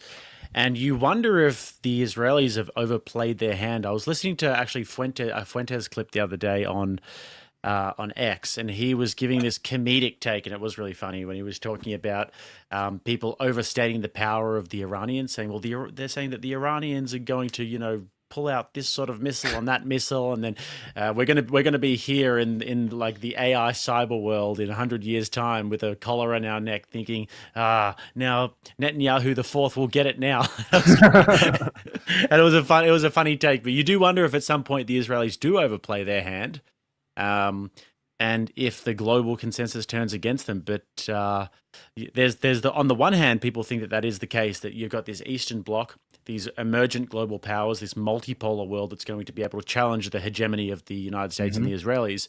But then on the other hand, you have the people who think, well, no, they're just too powerful. The United States are too strong. It's a global hegemon like we've never seen before. And they'll be able to just literally nuke Iran or any challenges out of orbit if they try to even, if they try any of that sort of stuff, if there's a last resort that's needed. Right. That's the real debate. How powerful is the United States military? I mean, do we have weapons that we haven't utilized? Could we annihilate Iran right now if we want to? Absolutely. But if the U.S. uses a nuclear weapon or Israel, that brings in the rest of the world, right? So from my Orthodox Christian perspective, as we talked about last time we were together, I talked how I believe this stuff was going to unfold, and in many ways, everything has kind of fallen into place. Well, we believe that this is the beginning of World War III. Now, I am declaring that we're already in it because this domino has already fallen. The lid is off. We're in total war between Israel and Iran. And we're already seeing, France has joined, the UK has joined, other nations have joined. Russia and China have already said that they're providing logistics and intelligence for the Iranians.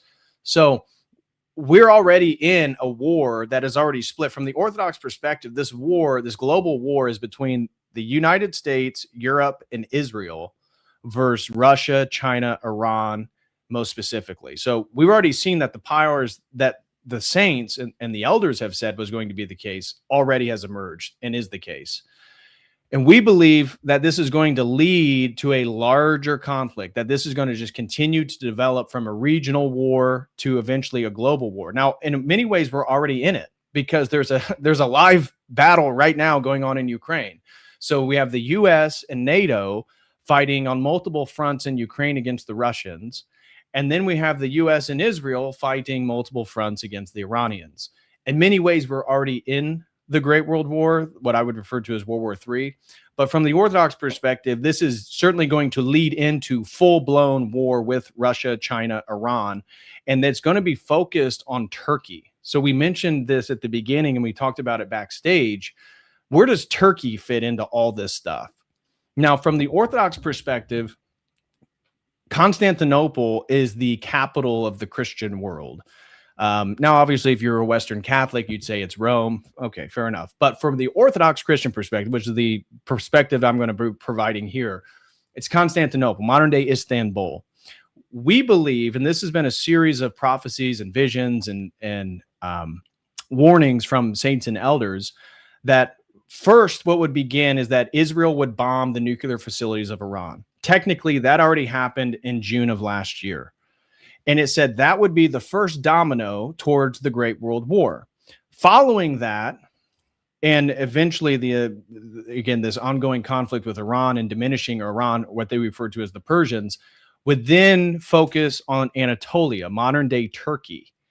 And we already said that all these figures of Israel began 2 weeks before the Iran war talking about how Turkey's next, Turkey's next. And so Erdogan, we have multiple saints referring to Erdogan and say, watch when he steps down. This is the next domino to fall, is that whether he's assassinated, we're told that he has cancer. He hasn't made a public appearance in a while. So whether he's sick, he dies, he resigns, he's voted out, something's going to happen where Erdogan is no longer the leader of Turkey. And he's been there for multiple decades. And Erdogan is a sort of moderate Islamic figure. The history of Turkey, which was formerly the Ottoman Empire, highly religious, the Sultan, all that different stuff. Well, once Ataturk comes along, and once we get into the 20th century, Turkey becomes an incredibly secular Muslim nation, right? It's one of the unique features of Turkey, comparing it to Iran or Saudi Arabia, is that Turkey's goal was to be secular. They wanted to be modern people. And so originally, like, you could be actually, jailed for wearing too much religious regalia, too much Islamic regalia back in the day in Turkey. Now that the secularism has subsided some, and you have more conservative fundamental Islamists. And so Erdogan is that moderate figure that ties the secularist dimension of the Turkish world with the more Islamic, more fanatical, more conservative and traditional. So and that's where he's got all this criticism from his own people that he didn't do anything for the Gazans, right? Erdogan would make a speech. It's terrible what, there's a genocide going on. It's terrible what Israel does to the Palestinians.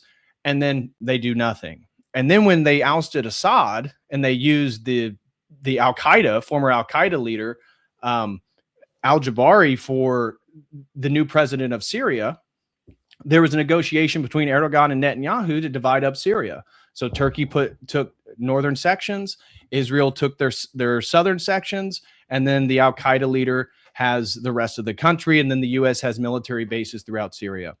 So Erdogan, we believe, represents this moderate Islamic faction that once he steps down, the Kemalists, which are the party of Ataturk, they are very secular, they are more progressive, and they're very pro-Western. We believe they're going to take power of Turkey. And once they take power of Turkey, because Turkey is a NATO nation, that's why Iran bombing, there's been 2 incidents in Turkey so far throughout the war, and that's the first NATO country that was actually attacked by Iran. So Turkey is a NATO nation. When the Kemalists take power, we believe that they're going to side with Israel and the United States and Europe in this conflict, and they're going to shut the Bosphorus Strait to Russia. Now, Russia in Sevastopol and Crimea, that's the capital of their navy. So they have to get through Istanbul, the Bosphorus Strait, to get out to the Aegean Sea, where all the Greek islands are, and the rest of Turkey and Cyprus. That part of the Mediterranean is called the Aegean.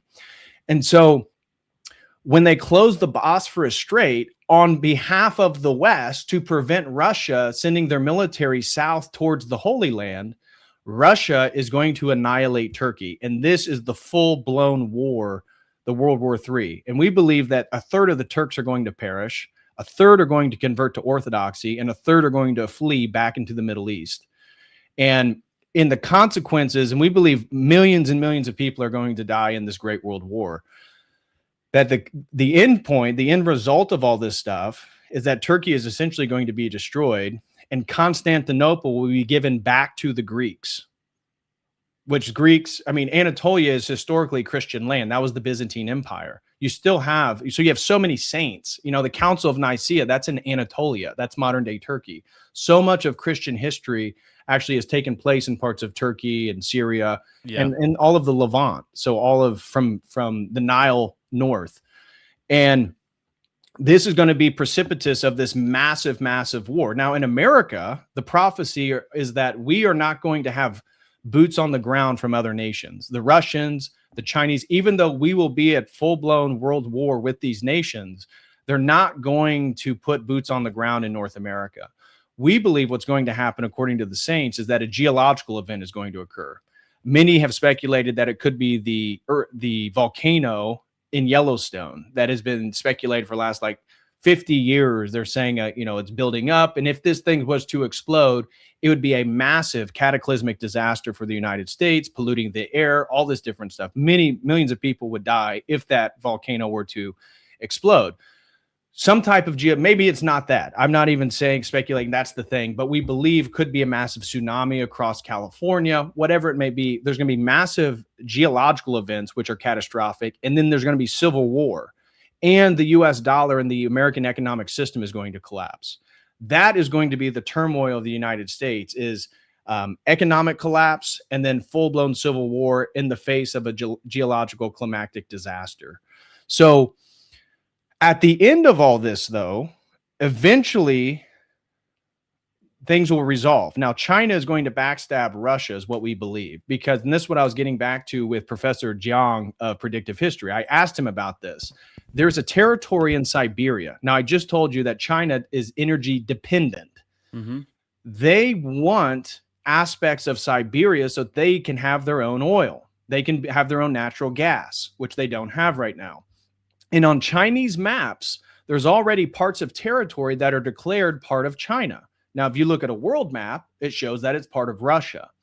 Now, the saints have said this for, countless years leading up to this conflict. All these things that I'm saying were decades before this stuff has come to fruition. They say that China is going to backstab Russia during the end of this conflict, which is going to take out Russia by the West, and allow, again, some type of Western power to flank the Russian troops and gain their backside and essentially annihilate them, allowing then no resistance for China to take over Siberia all the way to the Urals. So we believe that all this stuff is building up. And the next two things for Orthodox Christians to see, again, you don't have to believe anything I'm saying. I'm coming from a position of faith that this is our tradition. This is what we believe is happening. The reason why Professor Jiang of Predictive History was even on my YouTube channel was he wasn't aware of all the Orthodox eschatology. And upon learning it through a handful of my streams, he wanted to have a conversation because he said it mapped the best to what he uses game theory. I don't know if he's religious at all. I doubt that he is. He's a Chinese professor, educated in the West from Canada. But I asked him about all this stuff, and he didn't want to acknowledge the whole Siberia thing. But he highlighted that this third Rome, because we believe that Moscow became the third Rome after the fall of Constantinople in 1453. He said that worldview matches the best to all his predictive theories based on game theory. And that's why we had the conversation. But, you know, don't have to, I know that this is coming from a position of faith, so I don't expect everyone to adopt what my belief system is or expect it. But here's the two things I would say. If you're skeptical, watch out for these and see if I'm right. We believe that Erdogan is going to step down in the near future and the Kemalists are going to take power. You can fact check me on that one. The second one is that Turkey is going to become aggressive towards the Greeks, and they're going to begin to take islands that are technically Greek territories. Now, Turkey has already taken the northern section of Cyprus, and that's where, you know, Cyprus has already been attacked because they had a UK base by Iran, and that's where the European powers are trying to protect Cyprus, another NATO nation. So you get, again, question me, be skeptical, but if those two things happen, those are my two predictions based on the Orthodox worldview. Turkey is going to become aggressive towards Greece. Erdogan's going to step down in one way or another, and the Kemalists are going to take power. And if those things come to fruition, one, you should take what I say a little bit more seriously if they do happen. But two, realize that that is fully setting the stage for this conflict that's going to emerge, that which we believe is truly World War III. Now, how does this relate to the Antichrist? World War III occurs. We believe that this is going to reset the entire global structure, because for Antichrist to emerge, there has to be a central global political and economic system.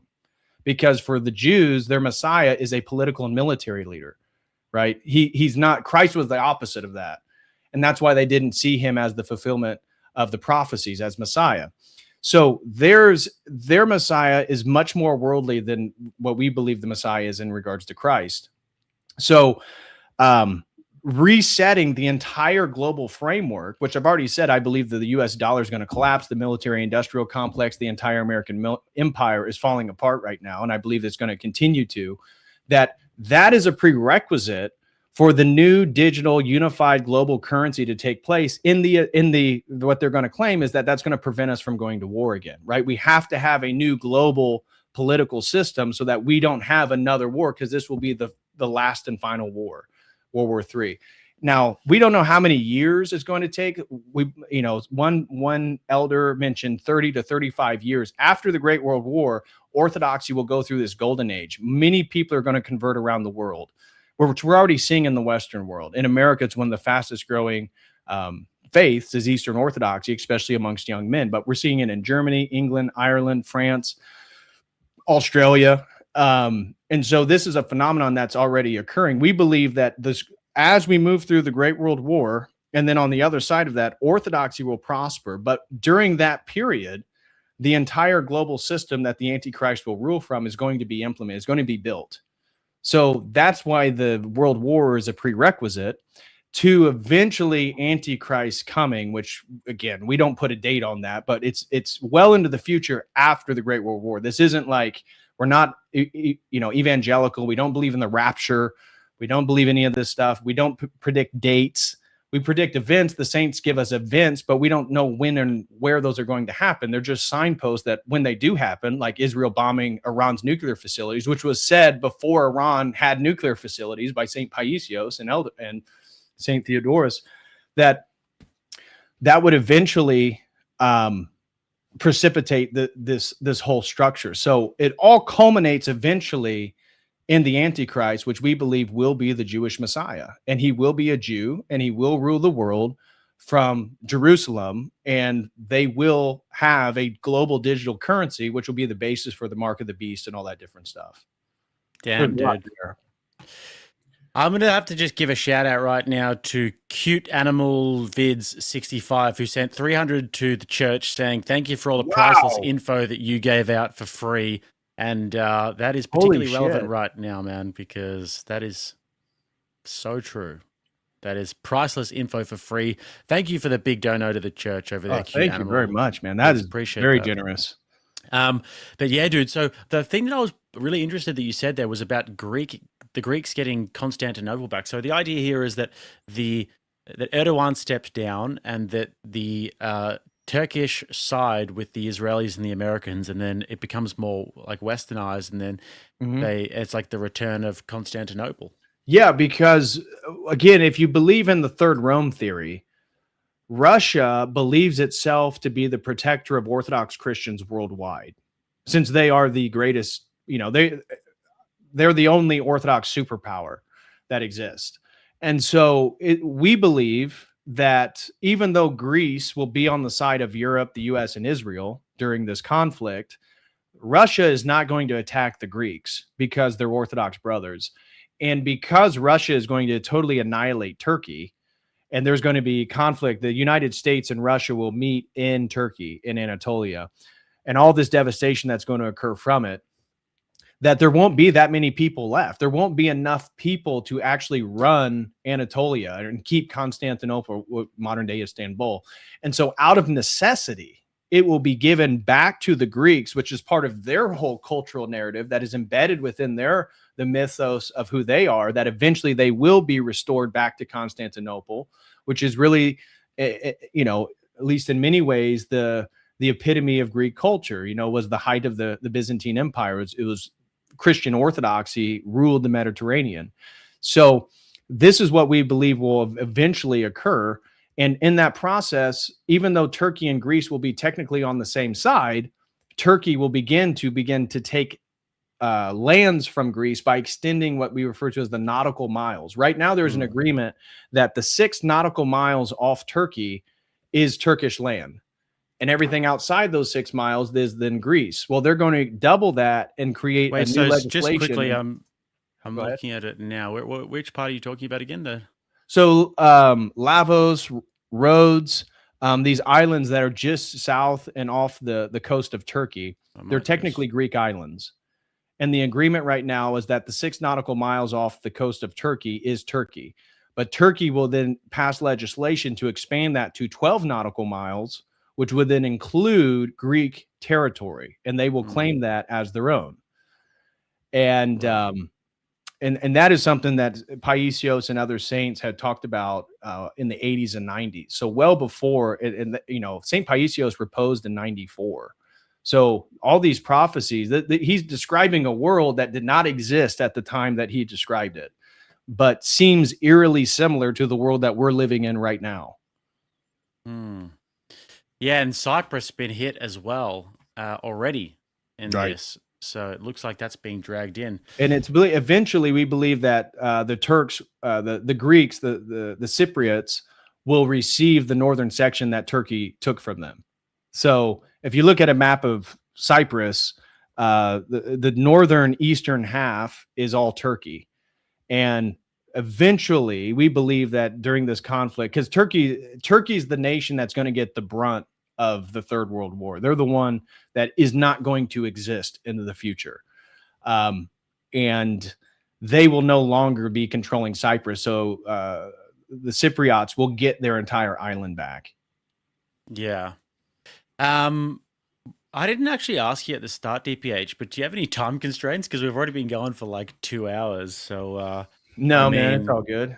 We've gone through a lot of stuff here today, man. We've really covered a lot of ground, which is cool. Is there anything else, because we've basically gone full circle here, and then the whole entire eschatological view and the whole entire Orthodox view, and then the sort of continuation of the last thing that we talked about as well. So, I mean, anything else you want to talk about here, and then we'll read out all of the remaining super chats. Nothing explicitly is coming to mind. One thing I would say is that I would expect censorship in the West to increase. So I got a video taken down 2 days ago from YouTube, which was me just covering the war. It was I called it like an emergency update alert. And I just talked about how I said Israel, like it was titled like Israel lies, Trump loses control. They didn't tell me why it got taken down, but I was told it was for misinformation. Now, I have no idea what misinformation I presented because I was using X and various analysts that are talking about the war and just going through and demonstrating my thesis and providing evidence for what I think is occurring. YouTube took it down. I appealed it, and then they, through manual review, confirmed that it was not suitable. I have no idea what I said or what piece of content was in it or what they are claiming is misinformation. But we already see that Netanyahu in Israel has already prohibited all media from taking videos or sending out videos of any damage or any retaliation that Israel has. So Israel claims they don't want them to see where the interceptor missiles, the Iron Dome, where those are situated. So they asked the media not to show missiles launched from Israel to stop missiles coming in from Iran. But they also don't want the West or the mainstream media to show the catastrophe that's occurring. I mean, Iran was shooting cluster bombs last night, which is impossible for the Iron Dome to stop, which is basically a warhead that launches, and once it's over its target, it spreads out and turns into like 20 different warheads. So they destroyed like what was it, Beth Shema, which was like just west of Jerusalem. I mean, it looked like a nuclear winter. The whole city it looked like Gaza, basically. I mean, what happened, what the Israelis did to the Palestinians looked like what various cities are right now in Israel. And so I would suspect that censorship regarding this topic, we've already seen in the United States, these anti-Semitism laws. Now, I am not here to promote hatred towards any group, and I don't need to say that, but anti-Semitism as a term is being used in a label to just delegitimize anybody that has legitimate criticism. But we know that Trump is an arch-Zionist. Pete Hegseth, the Secretary of War, the Secretary of Defense of the United States, is a Christian Zionist. In 2018, there's a video of him stating explicitly that his goal is to establish a global religious war so that the third temple can be built. For him, he thinks it's a prerequisite to cause Christ to come back again and be raptured up so he doesn't have to go through the tribulation and all this stuff. But essentially, these Christian Zionists worship Jews as the chosen people. And in many ways, it is like their sacrament. Protecting the Jewish people is like a sacramental promise and devotion for Christian Zionists. Well, the U.S. government is led by these people. Like I just told you about all these generals and commanders claiming this is a holy war and that Jesus told Trump that he's responsible for igniting Armageddon. Well, the Secretary of War, the Secretary of Defense, now called the Secretary of War, has literally said that he wants to build the third temple. So I would suspect that here in the United States, the social media platforms, we felt the Overton window expand in the last 2 years, that you could say things that you couldn't say before. X was part of that and was a catalyst for that free speech. But I suspect this was really giving us rope to hang ourselves, which I'm going to be strung up from it as well. And they're going to then go back and start reprimanding people for what they would call anti-Semitism and misinformation regarding this war or any action of the Israelis. So for content creators, I think this is a real possibility because, much of these tech companies are in the United States. And the United States is legitimately run right now by Christian Zionists that have a religious fanaticism for this conflict and believe that it is literally fulfilling the prophecies of the Old Testament and bringing Christ back. That is really dangerous. And that's why I think the theological perspective is so useful. Seeing the eschatology of the Jews, seeing the eschatology of the Shia Islamists, seeing the eschatology of the Christian Zionists that are the tax base and the voting base for the Israelis. And then looking at this from an Orthodox perspective, which has an eschatology very different from all of those, it's amazing how it truly is a holy war. It truly is a religious global war. So I'm mocking, Hegseth's objective and goals, but at the same time, I'm validating that in a sense, they did create what exactly it is that they wanted, because by killing the Ayatollah, Israel and the United States basically said it's war against Shia Islam, which is like war against terrorism. That's a war that never stops because there's always more terrorists. There's always going to be more Shia Muslims. So it's the same thing playing itself. It's the same pattern. All right, man. Well, I appreciate all of that. And it's been a super interesting conversation, bro. Let's get into some of these super chats, shall we? Red Fox over on Stream Elements sent 20 and said, just to be fair. Thank you very much, Red Fox. Abby Zhong sent 3 over on my side. 3 tenors saying helping Lord Jake do the goal. Appreciate that. She also said, what's on the mug? This is a Rattlesnake TV mug, guys. One of the best, probably the best mug here on this side of planet Earth. Yeah.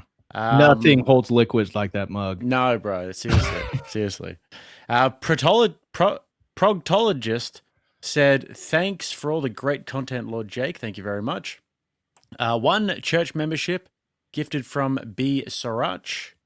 Witzia said, Alberta separatist. Oh, good for them. I hope Alberta goes through with it, because that would be entirely detrimental to Canada. Alberta is one of the energy hubs.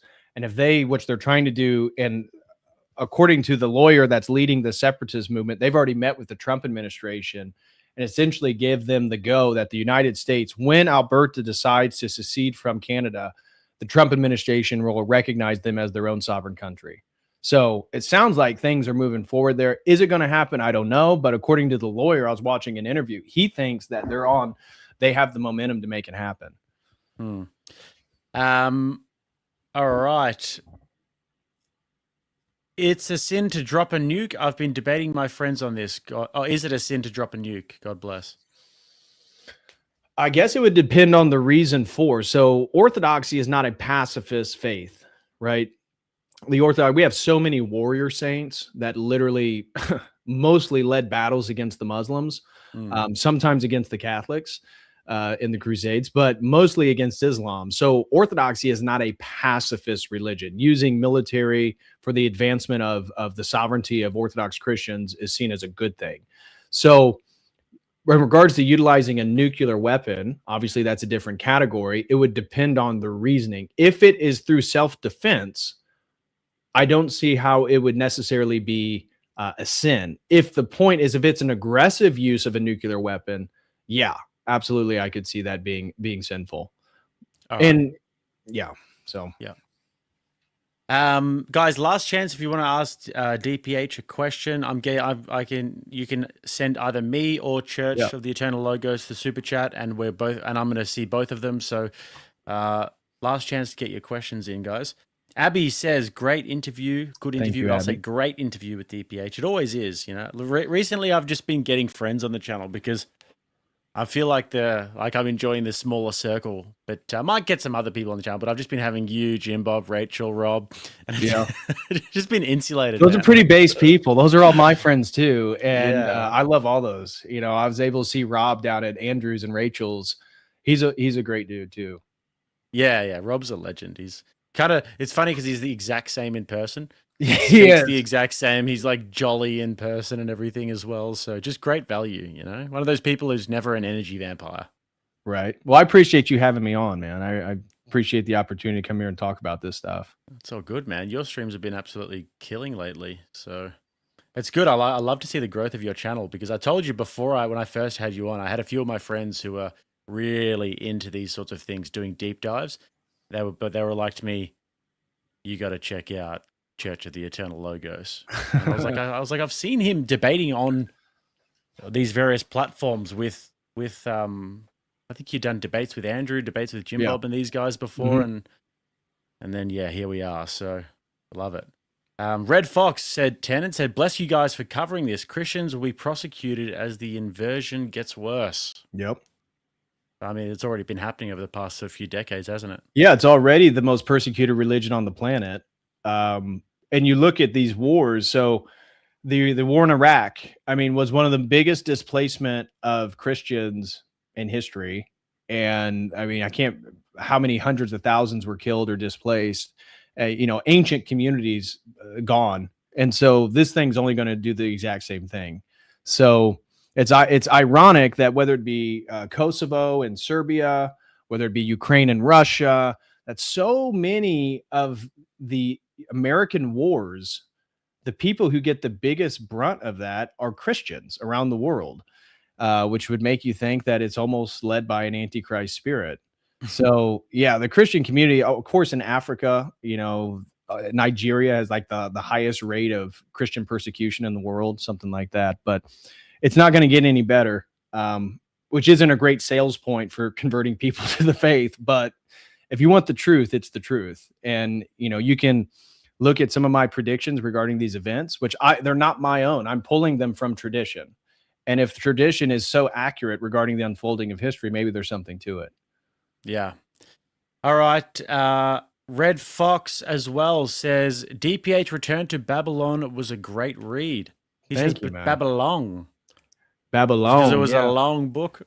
It is a long book. It's like 400. It's almost 500 pages. But for those of you who don't know where, I do have a book called Return to Babylon from Adam to Antichrist, which is the ultimate, most comprehensive Christian critique of transhumanism that begins with identifying the presuppositions of transhumanism in the medieval period in Western Europe. And I trace that all the way to contemporary transhumanism, their goals, and then compare and contrast that with Orthodox theosis as these two theologies that are going to lead the West moving forward on deification. Do you choose the Orthodox concept of deification, or do you choose the transhuman transcendence of biology itself? So if you're interested in transhumanism, check out my book, Return to Babylon. Yeah, and your stores are all linked below. For those of you on my side watching, DPH's stores are linked below, just in the bio there. If you guys want to go check out his work, definitely recommend. Dano says for 10, who's got a better bookshelf though? I don't know. I like your setup. Yeah, I see a Penguin Classic over there on the very bottom. I got some penguins. There's a Penguin Classic. We got the Communist Manifesto. We've got Aristotle, Nicomachean Ethics, Plato's Republic. We've got Dante's Inferno. Classic. A lot of penguins in there, bro. A lot of penguins. So, Pufferfish Base says, my prediction is that Turkey will be cooked this year's Thanksgiving. It could be. Again, we don't make predictions about time. Usually we make more predictions about potential events that will be cascading towards something else. But who knows if this war's wrapped up soon? I mean, according to Israel, they're moving straight on to Turkey next. And according to Trump, we're moving straight on to Nicaragua and Cuba next. So I don't know if you got the joke there, bro. Yeah, the being cooked for Thanksgiving, the turkey for Thanksgiving. Yeah. Yeah. Well, but Thanksgiving's November. Thanksgiving's November, and I was talking about, according to the Trump administration, the war may last till September. So that would actually make potential timeline sense that by November after September, forces would be then focused on Turkey. Right. People saying DPH books maxed me. No. What the hell? I better. My favorites? God, I spent 10 years trying to get going through graduate school to get a PhD. I better have some damn books. Yeah, I can't even read. So they're all just decorations. I've literally haven't read a single book on that shelf. So Red Fox says, do you have recipes for maintaining gains on Lent? DPH, that's for you, bro. So you got to drink protein at least twice a day. So you got to get your protein up. You have to deal with shrimp. So I just had rice and shrimp before hopping on here with you. So I would say just get as much protein as possible. So like when my wife and I go to the store, we get protein pasta. Anything that has protein that fits the vegan fast diet, anything that has added protein to it, we buy it, so that together at least you're getting somewhere close. I mean, you, depending on how big you are, you want at least 100 grams of protein. Obviously it's hard to get as much when you're not in the fast. So my recommendation is just get as much damn protein in your body as you can. And obviously the extra carbs help for getting a pump. So my method during the fast is a lot of hypertrophy. So not doing so much strength gaining because I'm on a vegan diet and I don't normally eat vegan, only during the fast. Right. So I'm doing a bunch of hypertrophy, higher reps, big pumps. You have tons of carbs because you can't eat a bunch of meat. So it's beneficial. That's kind of been my method. Yeah, I got signed up for a High Rocks. You ever heard of High Rocks? It's like endurance sort of, it's like muscular endurance sort of stuff. So you're doing a bunch of cardio, a lot of the erg machines and everything. And then you're doing a lot of squats, burpees, like wall balls. It's kind of like HIIT training, but not quite CrossFit. You're not doing Olympic lifting and that sort of thing. And so it's about an hour to an hour and a half. So I've been doing a lot more of that, but I got a bad back. So I enjoy my hypertrophy training. It's kind of like therapeutic. You can just sit in the gym and just pump weights and listen to music. But now I'm doing a bunch of this HIIT training. So it's all right. Man, hey, God bless you. I always tell people I'm like a dog. Unless there's a ball, it's really difficult for me to run and do high intense cardio. I hate high intense cardio. You know, you throw a basketball or a footballer out and all of a sudden, you know, I'm willing to run and play a game, but doing cardio, that's one of my goals for this year, 2026, is getting the cardio. I'm good with the weight training, pretty good with the diet. I hate doing cardio, and that's one of my biggest weaknesses. So I need to take some inspiration from you. I like the ball as well, bro. I play five-a-side soccer. Oh, like once, maybe twice a week. I love that shit, dude. And it's just such good exercise, just repeat sprints. But also the HIIT training is good because you're doing a lot of ergs. Like the rower and the ski erg and everything. That makes you fit, dude. And the five-a-side football as well, the repeat sprints, you know, gets your cardio up big time. So there you go, Red Fox. Join your local five-a-side team. Yeah. Yeah, I actually joined one that me and my brother Vinny, who's a producer here as well, we joined one, but just the two of us, we got put into a team and they were shit. Bottom of the ladder. We were the best players, obviously. And then that was last season. And then this season, we've started our own team. And now we've gone up a division and we're dominating the A division. So I don't know. No one asked, but I was just... Oh, dude, I love physical competition. It's the best. I'm so competitive, it's actually ridiculous. Sometimes some people think it's a downfall. Like when I was in Texas, me and Chase Haggard were playing FIFA. And I was getting really angry at him. I'd be like, Chase, fuck you. And he was he's like, you're such a bad loser. And I was like, that's my edge. You know? Well, that's funny you mentioned that because when I was in Texas, Chase said, "Hey, do you play FIFA?" And I said, "Yeah, I like FIFA. It's been years since I played." He said, "Oh, well, I got to beat you like I beat Jake." See, he can't let it go. He's like an annoying little brother, you know. And he just keeps like poking the spot that he knows pisses me off. Yeah, yeah, that's Chase. Yeah. All right. Well, are we not men? Member over on the church for 5 months says, great stream. God bless. Thank you very much. And then 5 comes in from Bill Hicks saying, good opportunity for actual fasting to get into autophagy. Mm-hmm. I did that for 3 days of. I did that for the first 3 days of clean week. Wasn't as hard as you would think, actually. Yeah. No, I'm using the fast to get my beach body ready. So, got to get rid of a little bit of a holiday weight. You start putting up around, your summertime is our winter time. So you're probably coming out of your beach bod. Well, we have like sunshine and nice weather all year round where I live. Must be nice. Yeah, it is. It's pretty good. Yeah. So we're just now getting out of the winter freeze, and I'm going to use the fast to lose weight, continue my workouts, and hopefully by the end, I'm Antiochian. So after the fast, we have 40 days of non-fasting. So I'm just going to consume meat every single day. I cannot wait. So tell me, just before we wrap up, what does exactly the fast look like for you, the 40 days of fasting? Do you just take it week by week? In regards to like preparation? Yeah, so like is the first week, is it like not eating okay, meat? Yeah. So we have what's called Meat Fair Sunday. So this was 3 weeks ago, 3 or 4 weeks ago. I forget the exact date. So we'll have a Sunday in which we feast on meat. And then after that, that's the week leading up to Cheese Fair, which is like Forgiveness Sunday, where everybody in the church forgives each other. So you have 1 week where you do no meat. Then the next week you do no dairy and cheese. And after Forgiveness Sunday, Cheese Fair Friday, you're full blown into Lent. And so you basically have 48 days of Lenten fast, which is the strict fast of the Orthodox Church. But we just avoid certain foods. So we're not Muslims where you don't eat while the sun's up or something like that. It's not Ramadan. Somebody claimed that, like, well, how do you work out if you don't eat during the day? It's like, dude, I eat during the day. What are you talking about? I'm not a Muslim. We just don't eat certain foods. And the point is not that those foods are bad. It's to build spiritual discipline. So the point of after the resurrection, after Easter, what we call Pascha, then you feast.